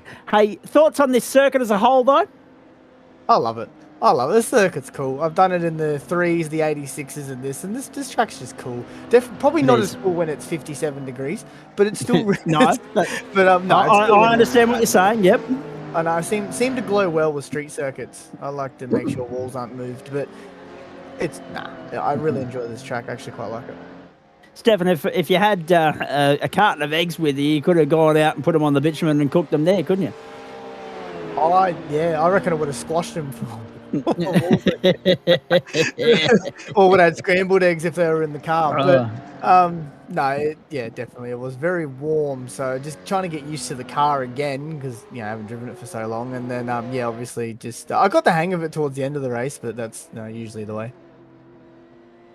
Indeed, that is the case. Hey, a nice result nonetheless, mate. Obviously, Bondi got the better of you. Donaldson saw himself out there at turn 14. To be able to clean up the pieces, though, and benefit from his misfortune, not the way you want to bag a result, but still, you got to take those opportunities when they're presented to you, and you could very much sympathise with what he was going through. But any chance that we might twist your arm if it's 3 weeks away, the arrival of the new one, and we hope that everything's safe, happy, successful and healthy there for you two, by the way. Any chance we might be able to twist your arm to come and have a steer around Sandown next Thursday? Look, since you ask so nicely, and maybe the missus might be watching, I reckon.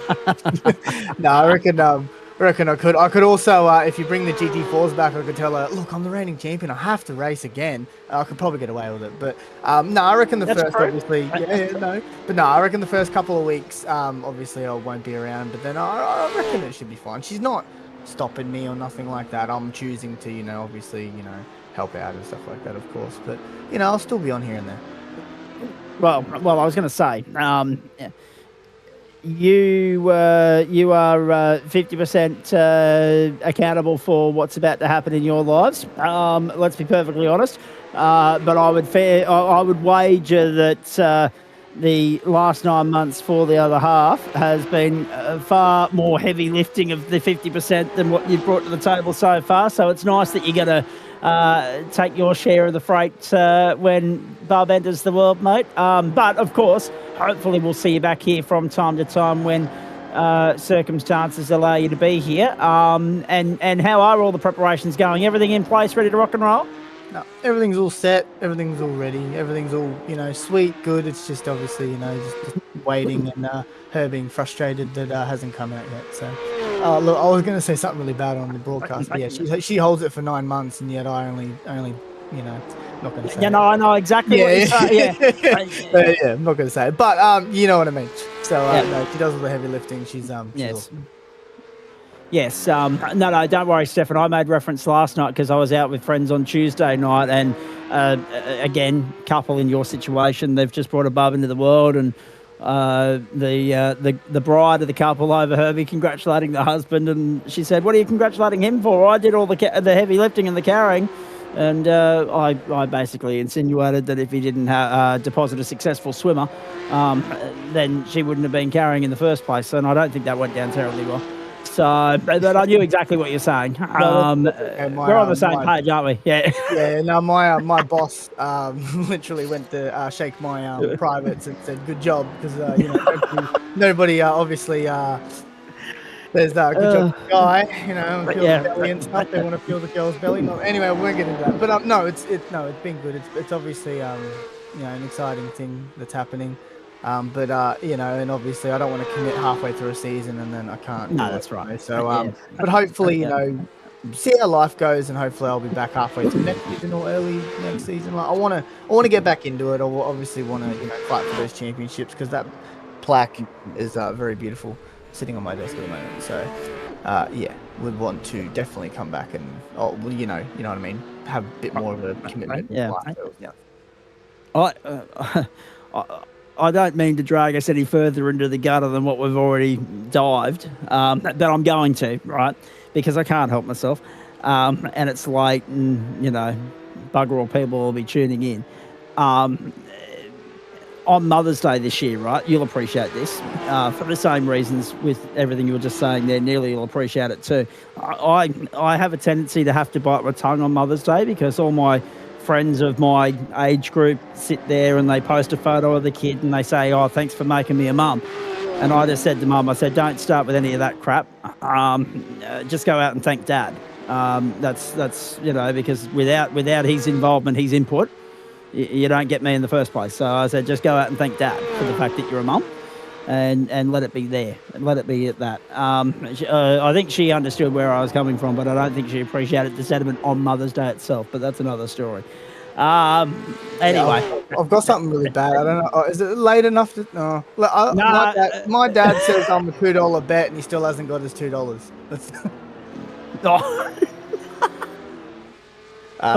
Dear. Still waiting on my $2, and I was like, yeah, of course, love you too.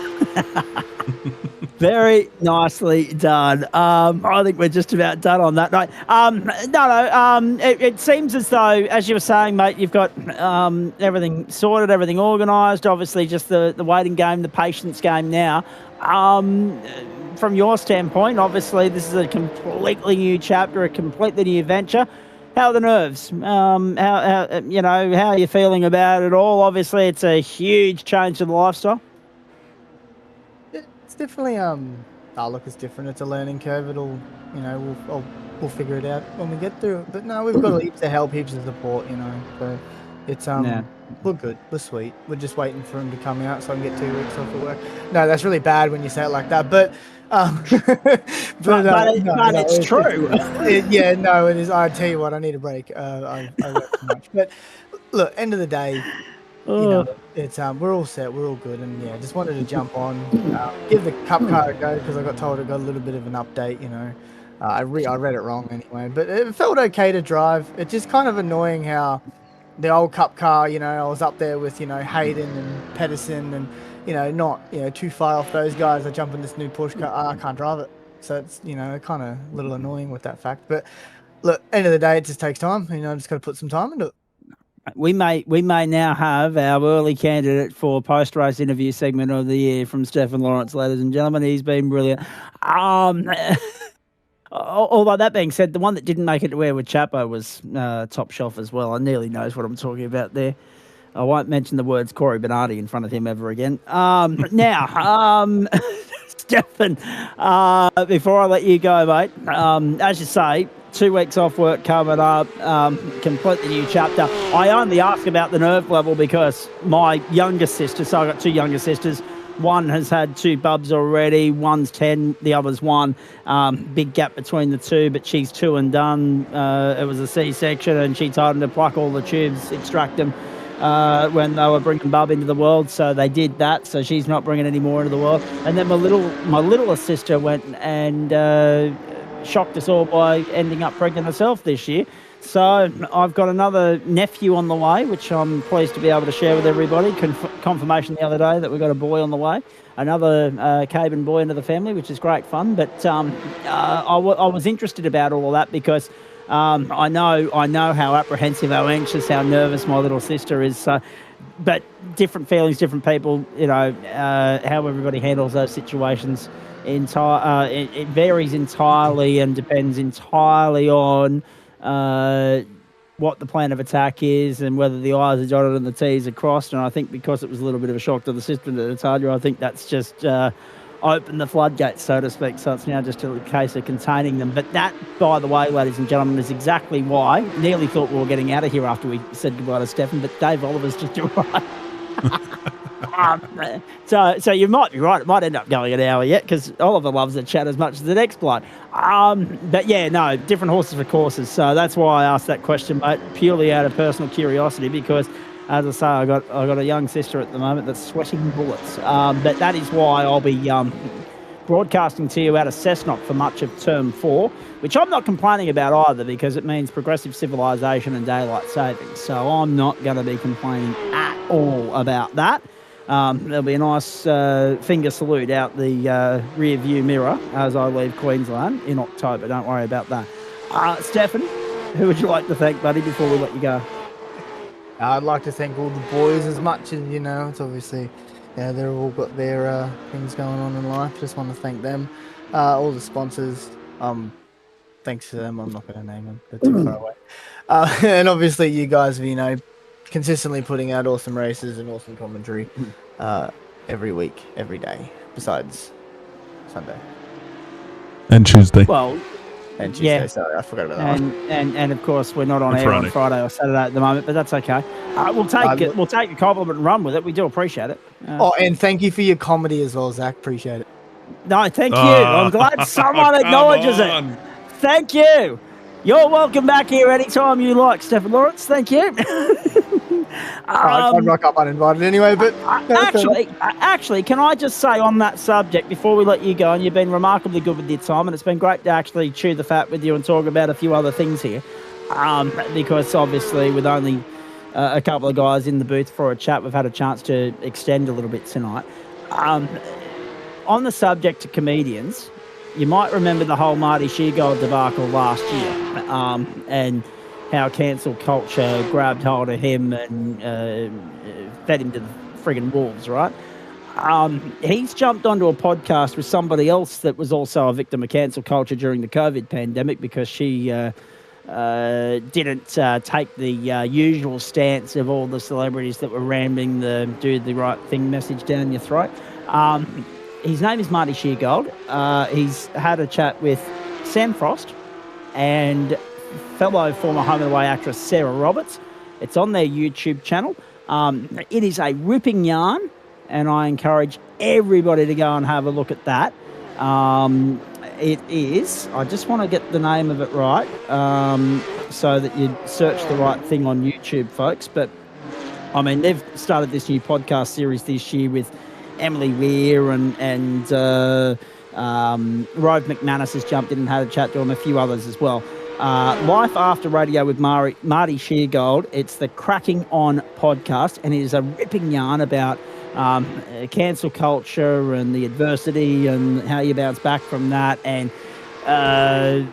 it was nice to actually hear everything that unfolded there last year from Marty's perspective, because not everybody had a fair idea of just what the hell was going on behind the scenes for that bloke, whilst he was also trying to juggle a radio show that he was losing interest in, and there was a mental health element to that. It is a ripping yarn. I listened to it this afternoon. Recommend anybody go and check it out on YouTube or download it through their preferred podcast platform as well. On the subject of comedians, of course, you've got to look after the stars above you. Stefan Lawrence, well done. Good luck with Bub. Good luck with what's coming up over the course of next week. Hopefully see you on the grid for Sandown next week. The Porsche Elite Cup need all the numbers they can get. So we'll hopefully see you there. And in the meantime, enjoy the rest of your night and have a good weekend. You too, man. And since you asked me nicely, I'll come just for you. Good boy. And no doubt one eye on Le Mans at some point this weekend as well. Yeah, that's fine. As long as I get a little bit of comedy during the broadcast on the Thursday, I'm happy. I'll do my very best, but I'm bound by broadcasting obligations. I can't swear on air until 9:30. Okay, I'll wait till 9:30. No. But stick around because the fruitier side of our chats in here is the I don't know if you've ever stuck around, Stefan, for a post race show. The chats that happen after the broadcast ends, they're worth sticking around for. Let me tell you, as Dave Oliver knows all too well. So I think we did. It was like midnight or 1 o'clock at night. 2 o'clock in the morning. Yeah, that one. Like that. Yeah, we chatted for like an hour. Yeah, that was good. Mate, I was in here that week with you blokes till 3 o'clock on the Friday morning, and with Brooksy till 4 o'clock on the Thursday morning. And I've been here with Scotty Jordison until 3 a.m. in the morning at times. People must think I live in Discord. Thank you, mate. Go well. I've got to get to Dave Oliver because he's got a big couple of days ahead of him and he's not going to get any sleep if he stays here talking to us. Enjoy the rest of your night. Have a good weekend. You too. Thank you. D. Oliver, good evening. Talk us through the night from your standpoint, please. It was nice to see you out there in the thick of it with Adam Lavis in Heat 1, but a little bit of a sketchy moment early in that race. Race control viewed it as a racing incident, no further action. Your take on it? Hey guys, it was a surprisingly good round. I wasn't too sure how my pace was going to be because I was just usually practicing on full fuel, and I think a lot of other guys were running on their quali fuel levels. So yeah, it wasn't until my fourth quali lap that I managed to stick it on fourth, and which was nice. And then unfortunately, at the start of the first race, Sean had tech issues, so he wasn't there. So and got a good launch and followed Adam, and we pretty much ran like that for most of the race. But as you said, there was a bit of a moment there, and with Michael Blades, I had to I didn't have your timing screen on my screen, so I had to go looking for my reference point to remember the name of the driver. I knew it was Michael, I just couldn't remember the last name. Blades of Glory. Unfortunately, no glory for him in that incident. Yeah, it was a bit of a weird, awkward one. It's just like he's pretty, obviously he's got a lot well alongside and stuff, and just tried to go side by side so he wouldn't lose time, and he's hit the curb and kind of bounced into me and kind of hit me into the wall, and then as I've come off the wall, it's kind of put me at a weird angle, and I was already, even before the contact, I was already turning right to avoid. So unfortunately, it was just a bit of a weird ricochet moment because he had the speed this round, so it would have been good to see how the battle would have progressed, because I think he would have definitely put it up to Adam there in that first race. And then second race was the reverse, and pretty much did a pitted second lap because you only really needed like 2 liters of fuel, so it would have been, I would have liked a bit of a fuel save, but when there was a CPS, I kind of waited. I waited 2 laps just to kind of make sure that the fuel wasn't lying to me, and yeah, did that, came in clear air, and then kind of just worked my way through. And I thought I might have had the win right at the end there, but yeah, it was I can't remember actually who it was. Truthfully, and I feel really bad. But yeah, he actually waited right to the end, pitted at the start of the last lap, and popped out perfectly right in front of me. So just the way that this pit lane is, I thought I might have had him on the numbers because he was only 21 seconds ahead before he stopped, and the pit lane top transits were about 29. So I thought I might have had him by a few, but obviously that wasn't the case. But either way, 2 seconds in these cars around here. That's yeah, Paul Wilson. Yeah, so he had a mega run. He pretty much led the entire way, and yeah, it was just to survive around this place is a win in itself. But yeah, Absolutely. come away with 2 seconds. That's pretty good. And I reckon they've actually done a bit of a change with this car because it actually felt a bit nicer to drive. So. Well, that bodes well going forward because everyone's been talking about how much of a mongrel it's been to drive for so long. So if it's starting to feel nicer to drive, then maybe return to corner. Just while I've got you, I want to go around the grounds. 1 for 78 Bangladesh in the 15th over. They are chasing a target of 192 to beat Australia 2-0 in the One Day International Series in Bangladesh. Very different circumstances when they come and play in Australia in August. A, it'll be test match cricket, and B, we'll have home ground advantage, and it'll be our pitches the way we like to have the moulded and designed. So it'll be interesting to see what the Bangladeshis bring to the table out here. But yes, a pretty bleak moment for Australian cricket going down at a one-day international series to Bangladesh, irrespective of the venue. And earlier tonight in the NRL, we mentioned earlier that the South Sydney Rabbitohs were putting a number on the Brisbane Broncos, and put a number on them. They did. The final score 48 points to 6. And then the AFL, Adelaide 121 defeated the Western Bulldogs 64 to the tune of 57 points. You just saw on your screen there the results from the second race. So Paul Wilson obviously compromised in that incident with Michael Blades. And by the way, Blades of Glory was a Bon Jovi song, not just a great film as well. So there was a dual reference to Blades of Glory, and I didn't get as much as a giggle out of these two blokes when I said it, but that's okay. I would have got a little giggle out of Stephen Lawrence if he was still here, but he buggered off. Adam Lavis leads the championship now in the Porsche Open split. He won the first race, Paul Wilson the second. The results there on your screen, Dave. Oliver second, so a pair of seconds for D. Oliver tonight. And second for the round. Third in that went to Adam Lavis. Fourth to Callum Maxwell, Stephen Gallacher, Sean Benici. Good to see he got back on the grid, got his PC issues sorted. Then Luke Wegener, Michael Blades, Tristan Koch and Troy Mortensen made up the top 10. We may as well, whilst we've got Dave here, update the championship standings for you, ladies and gentlemen. Adam Lavis, 727 leads. Sean Benici, 673, so that margin has stretched out as we expected it would on the back of Benici's misfortune with the tech issue. Paul Wilson, 631. It looks fairly spaced out, this points race at the moment, quite frankly, ladies and gentlemen. But that battle for fourth is on. Luke Wegener, 1 point clear of Eduardo Zamora and only 16 back then to Joel Hansen. So 553 plays 552 and 536. Shane Beaumont, 530. Tristan Koch, 521. Edward Rollo, 512. And Alan McDonald at 511. Dave, where the bloody hell was everybody tonight? We only had 8 in the elite split. I'll bring you those points in a moment. At least you guys had a decent turnout, but it would seem as though either people had other plans in and around either real-world events this weekend or kicking back on the lounge and watching the smorgasbord of sport that awaits with the Cricket World Cup, the Women's T20, the Men's FIFA World Cup, and, of course, the Le Mans 24-hour getting underway. I know you'll be watching that all day Sunday. But, yeah, I was disappointed with the bleak turnout in the elite split where we had just 8 cars line up for race 2. Yeah, I saw I saw the lower fields when I jumped on it after our race, and yeah, saw that there was only less than 10 cars. So yeah, that's a bit disappointing for the elite field.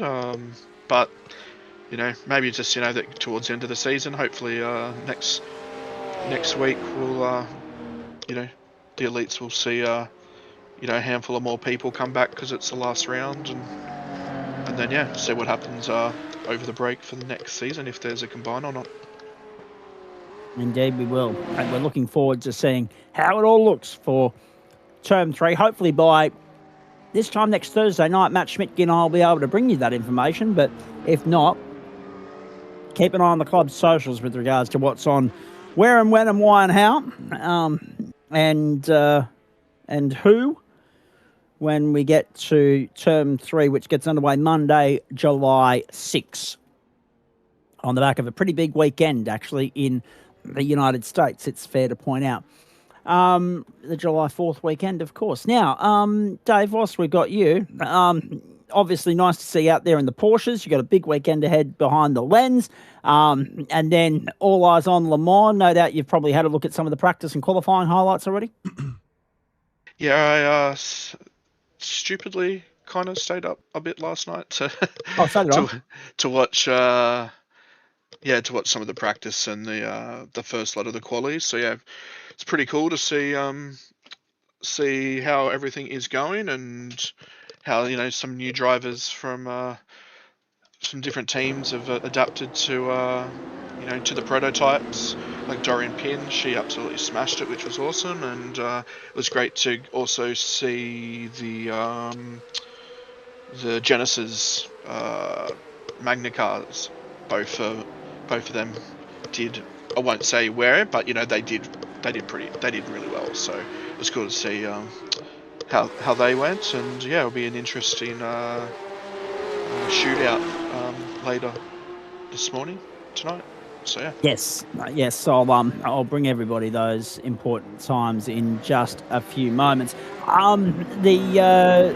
The final round of the Porsches, mate. I know obviously it's a big weekend. You've got a lot on, but the final round of the Porsches next week, Sandown. You'd be hoping to put in a good show there too. Yeah, I'll see how I go with that one. I might already, unfortunately, have some prior arrangements on that. So, but yeah, it'll be all right. It's not like you're in championship contention or anything. You're on the 18th, so that's not too bad.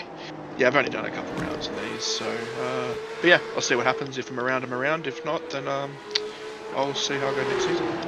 And actually, finally, good to be able to say that you put a strong showing together, because there's been far too many DNFs for the sake of it in your campaign so far, but 2 seconds, your best showing by far in the season thus far. If you are committed somewhere else next week, good luck to you. Le Mans Monday night, hopefully, for the GT3 finale. We're looking forward to that.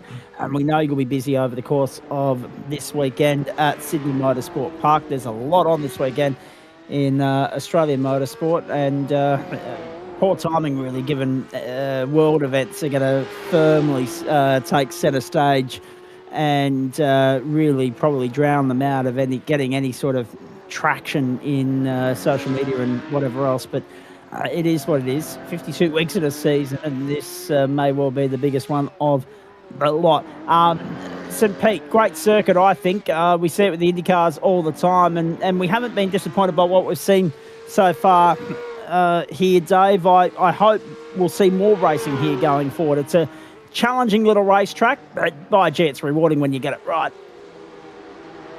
Yeah, it's interesting because I've done. I think this is like the third different series that I've run here. So I think we did GT3s, we did supercars, and then now these. So and I kind of did fairly well in all three. So I've kind of got a bit of a knack with this one. Kind of got my head around it. So obviously, some of the cars and stuff, you have to really avoid the curbs and all that, unlike the supercar where you can just drive over everything. But it's been good. It'd be cool to do I can't remember if I've done the IndyCars around here yet, but other than that, it should be pretty fun. So indeed it should be, mate, and looking forward to seeing you part of the action in a grand final week, supercars around Bathurst. Hopefully see you there for that as well, Wednesday night. Yeah, I might have to go raid our paint shop to go find some cool livery for next week, so I've got a bit of an idea of which one, but I'll keep it a bit hush. But yeah, I just have to see if we can borrow Hobbo's paint gun and go from there. So, but other than that, yeah, see how that goes. Yeah, mainly it'll just be Monday night, and try have at least a decent show in there, and especially with the few little updates that iRacing have done their usual spring on us at the last second. It'll be interesting to see how how the cards go, and also strategy wise. Yes. If you've got 5, stick around once we get off air here. I've got some news to pass down the line to you, which I'm not sure you're aware of, but you will be, and I think it'll be of interest to you. Anyone you'd like to thank before I let you go? Yeah, I just thank the Synergy boys and for all they do. You guys for the broadcast, and the club for what they, for putting all this stuff on, and just some mates that were watching and helping out. So yeah. Here we were thinking it was going to be a short, sharp, rapid fire bloody post-race show. Nearly was right. Talk underwater with wet cement, and we're here an hour after the racing finished. Excellent stuff. But we wouldn't be anywhere else on a Thursday night. We've enjoyed it throughout the course of the season, and we've still got one big one to come, except Neely's not going to be here. Final thoughts from him in just a moment. We've still got a little bit of housekeeping to get to before we get away from here on a Thursday night, ladies and gentlemen. So let's just take a quick look at a couple of things here. Adam Lavis has finished updating, I do believe, the Formula V points. I'll get to them in a moment. On the way there, I want to quickly go and have a look at the Porsche Elite Split points, because we did cover off the Open Split, not the Elite Split. Bondi has moved to second, but look at the margin. The margin is 1. Oh, have a look at that. Have a look at that. So Chapo still holds sway, but he's got nowhere near enough to rest on. I wouldn't imagine with 150 points on the line next week. It is Super Sprint, isn't it? So actually, let me just double confirm. Next week, week 10. Hang on. Let me go down. Prices are down. Sandown Motor Raceway. Reverse grid top 8 for race 2, 18 laps. 31 laps, race 3, double points. So if I'm reading that right, we've actually got 200 up for grabs next week. So 820 is not enough for Chapo to be safe. So he may just have to persevere with his dodgy internet in Thailand and his dodgy work from overseas sim racing setup. He's on the road kit. And turn up for the Porsche Cup finale. Otherwise, it's going to be between Blair and Bond. And wowee, what a contest that would be, provided that Willie Blair does turn up. He wasn't here tonight. He seems like he will be here next week, though. So there it is, 727 weighs 668. Hang on, let me work out the arithmetic on that one. That's 59 points and 60 between Chapman and Blair. Akers well back, but he's only just held off Alavoine, 8 points there, and another 7 back to Paul Wood. So the fight for 4th is well and truly still alive. And Jason Wilkinson, 529, 524 for Luke Brooker. Only 5 points there between those two as well. Again, half of these guys not even here tonight in the top 10. Dane Snowden 9th, 488, and Joel Jansen's 479 in position number 10 at this point in time. Wowee. Daniel Snedden's sent me a post already with regards to he said, "Oh, it's hard yakka in these things, ha ha ha, so bumpy." I'm just trying to work out what the hell he's talking about. Oh, he's in one of the open wheelers, and I think he might be on the San Diego course. He's having a look around there at this particular point in time. Thanks for sending that to me live, mate. I can't share it with the audience at home, but it looks as though it's going to be a heck of a lot of fun when we do go racing around there in the coming weeks. Street circuits are always bumpy, though, so I'm not sure why you're terribly surprised by that. Now, as far as the rest of it's concerned, top 10... yeah, that's an enormous gap. 200 and, what are we, 479 and 727, 248 248 between first and 10th. I think I've got that right. So, yeah, you can put a line through a lot of those contenders, but as per usual, the positional battles will continue right through the final 3 races of the term next week from Sandown, races 14, 15 and 16 of the campaign. And Cooper Friend and Jaden Draper are locked on points on 410 for 11th, the 2 teammates there. So have a look at that. It's nice and spicy at the moment. Now, speaking of nice and spicy, how good was Formula V tonight? Seriously, top shelf, hottest ticket in town, best value for money that we have to offer. And Braden Sagassa emerges as the points leader. Have a look at that, though. Have a look at that. The championship comes down to next week. 2 points in it. 969 plays 967. You beauty. It's between Sagassa and Merritt. Chapo a long shot, considering that he's not in his usual setup and he's relying on dodgy equipment, dodgy network, dodgy country. We'll wait and see how all of that goes. And that is 940. So that's a big turnaround because obviously he had a night to forget tonight. 940. He trails by 29. Merritt by 27. 2 separates first and second. Lavis has 3 on Lockie Purvis, so even they've swapped around because of Lockie's misfortune in Heat 1. Lavis over Purvis by 3 points in the battle for 4th. They could overturn Chapo next week if things don't go to plan for him. Fitzgerald has 10 points on Ryan Tate in the battle for 6th. Michael Adams on 827. Geez, he's had an impressive, consistent season. 788 for Jordan Pianazzola, 718 for Brendan Nealon. That makes up the top 10. 251 the margin between first and 10th at the moment in that points race. My goodness. We do it with thanks to Waste Options, Disruptive Labs, Trophy AI, merch.tgsrci.com and Flash Graphics. And nice to see, actually, some work's been done at your end, Andrew Neil, because we're not seeing the same sponsors appearing 4 times in the totem pole simultaneously anymore. Well done to you and Adam Lavis for that little bit of behind-the-scenes craftsmanship last week. Hey, been great having you in the booth throughout the course of the season, bringing the action to everybody at home on a Thursday night. We know you're not here next week. We know you've also been scrambling to get some final thoughts together with regards to Turn 2, I should say, and how much you've enjoyed that. And I just want you to take this opportunity to sum it up from your standpoint, how much you've enjoyed the hot seat of the producer-director chair, the racing you've enjoyed, be it the stuff that you've contested on the circuit or the stuff you've witnessed here in the booth, mate. Oh, Zach, what a season. It's been great here producing with you and getting the racing out to the audience.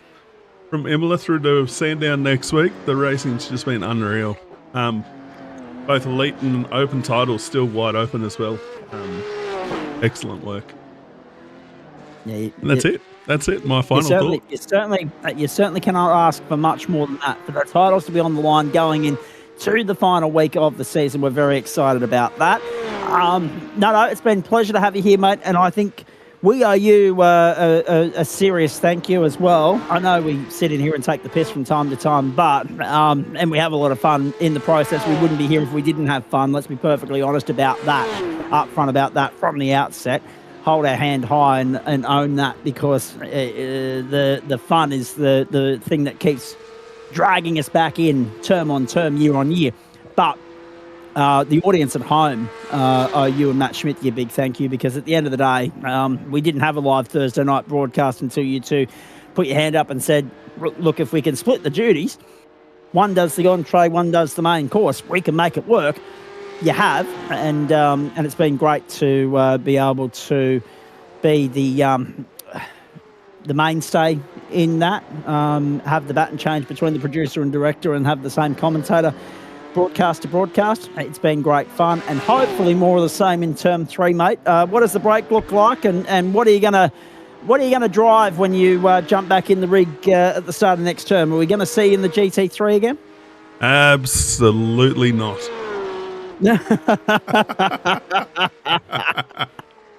How come?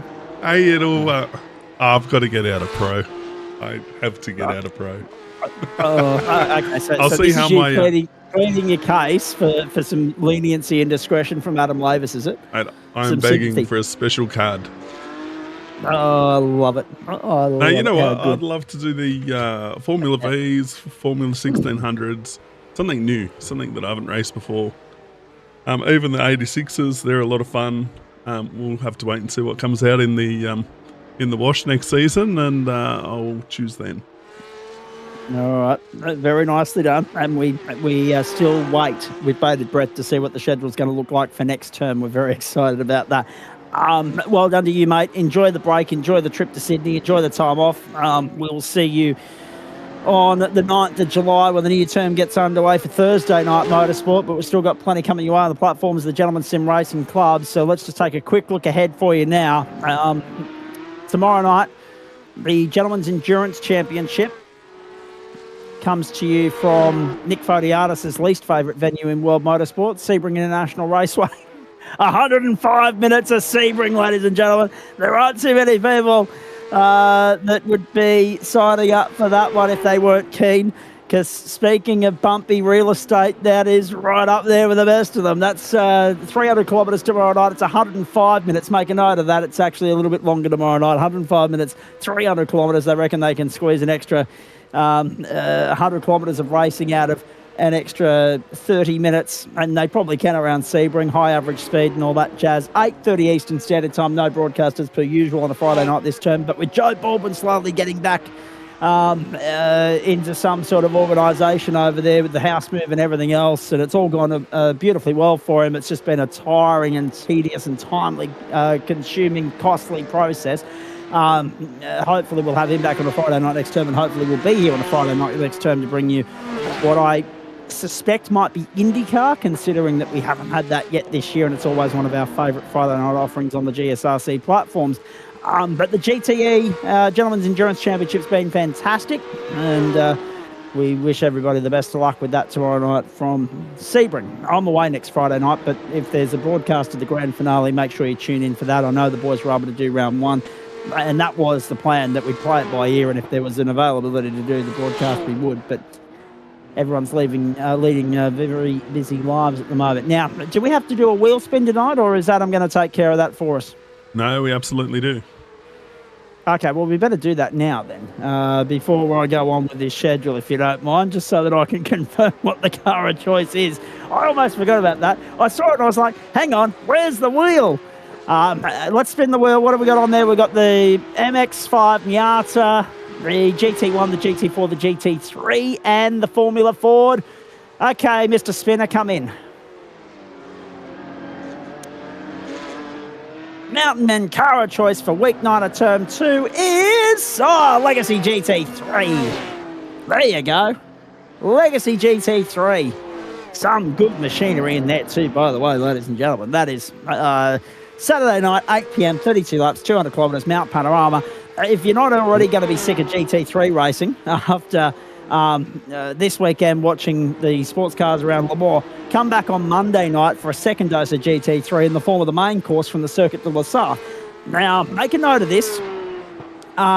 Everything starts a little bit later in the main course offering on Monday and Wednesday night next week, and I tripped up on this earlier in the week, but let me correct it now for you. Grand final week commences, I can't believe I'm saying this already, term 2, done and dusted by this time next week.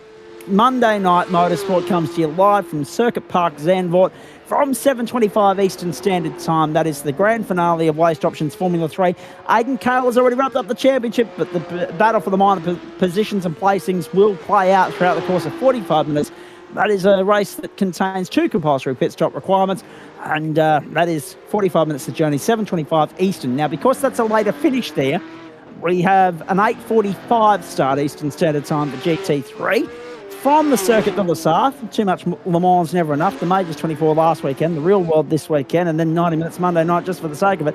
Circuit de la Sarthe, Le Mans, south of France, 8:45 Eastern Standard Time. Our coverage from the Pro Split. Richard Mitchum up against Daniel Evans for the title. Tuesday night, committee choice. As we go over the page there for you, the committee's choice will be the McLaren MP430, the Formula 1 cars.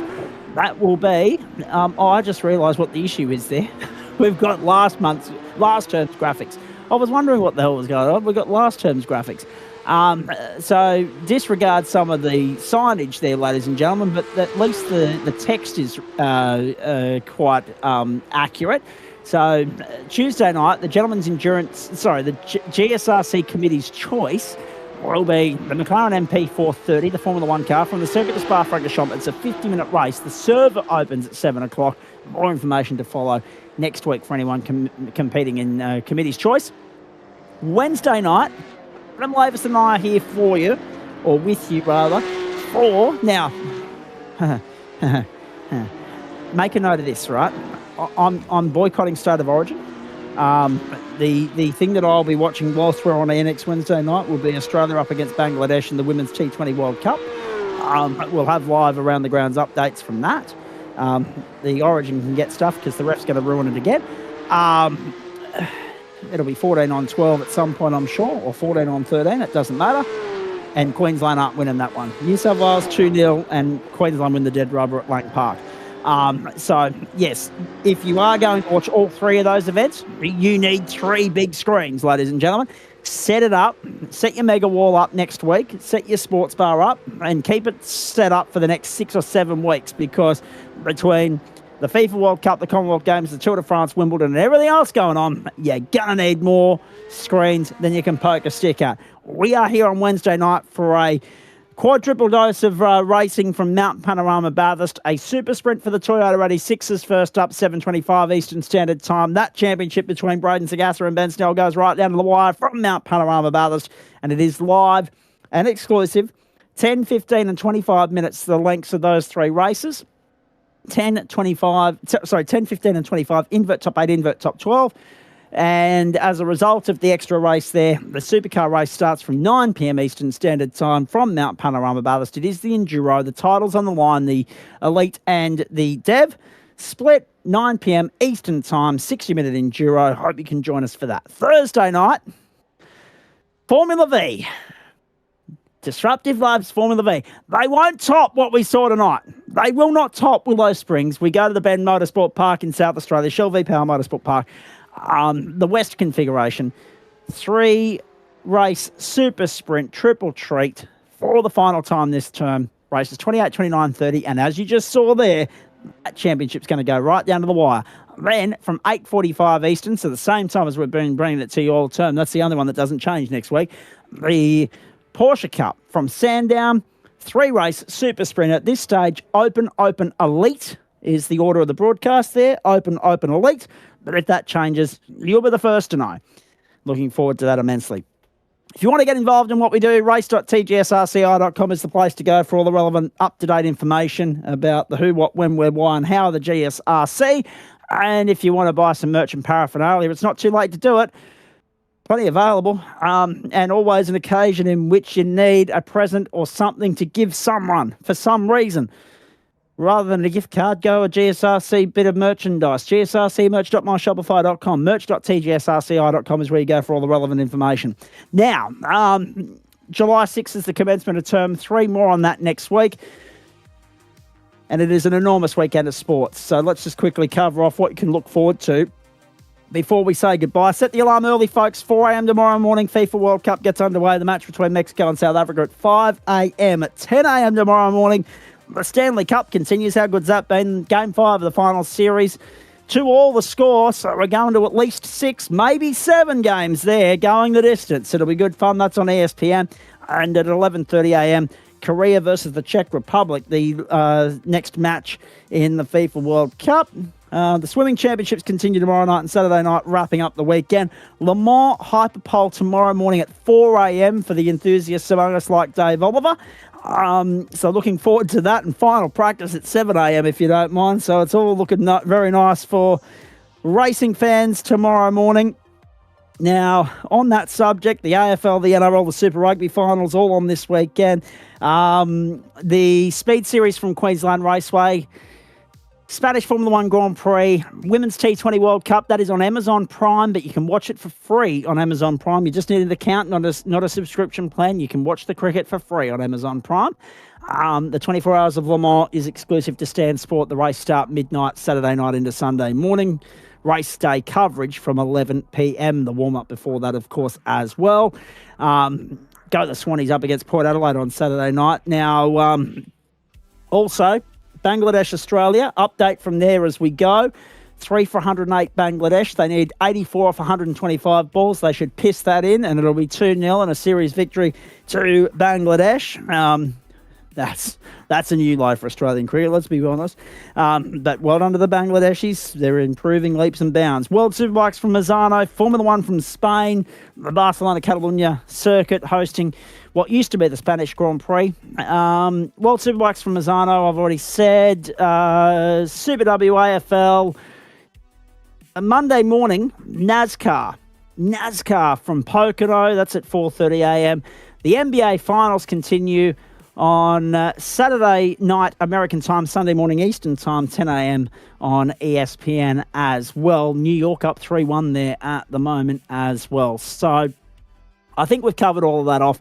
It is an enormous weekend. Good luck to the Socceroos on Sunday. They kick off at 2 o'clock, coverage from 1 o'clock, all of that on SBS. Hope you've enjoyed the broadcast tonight.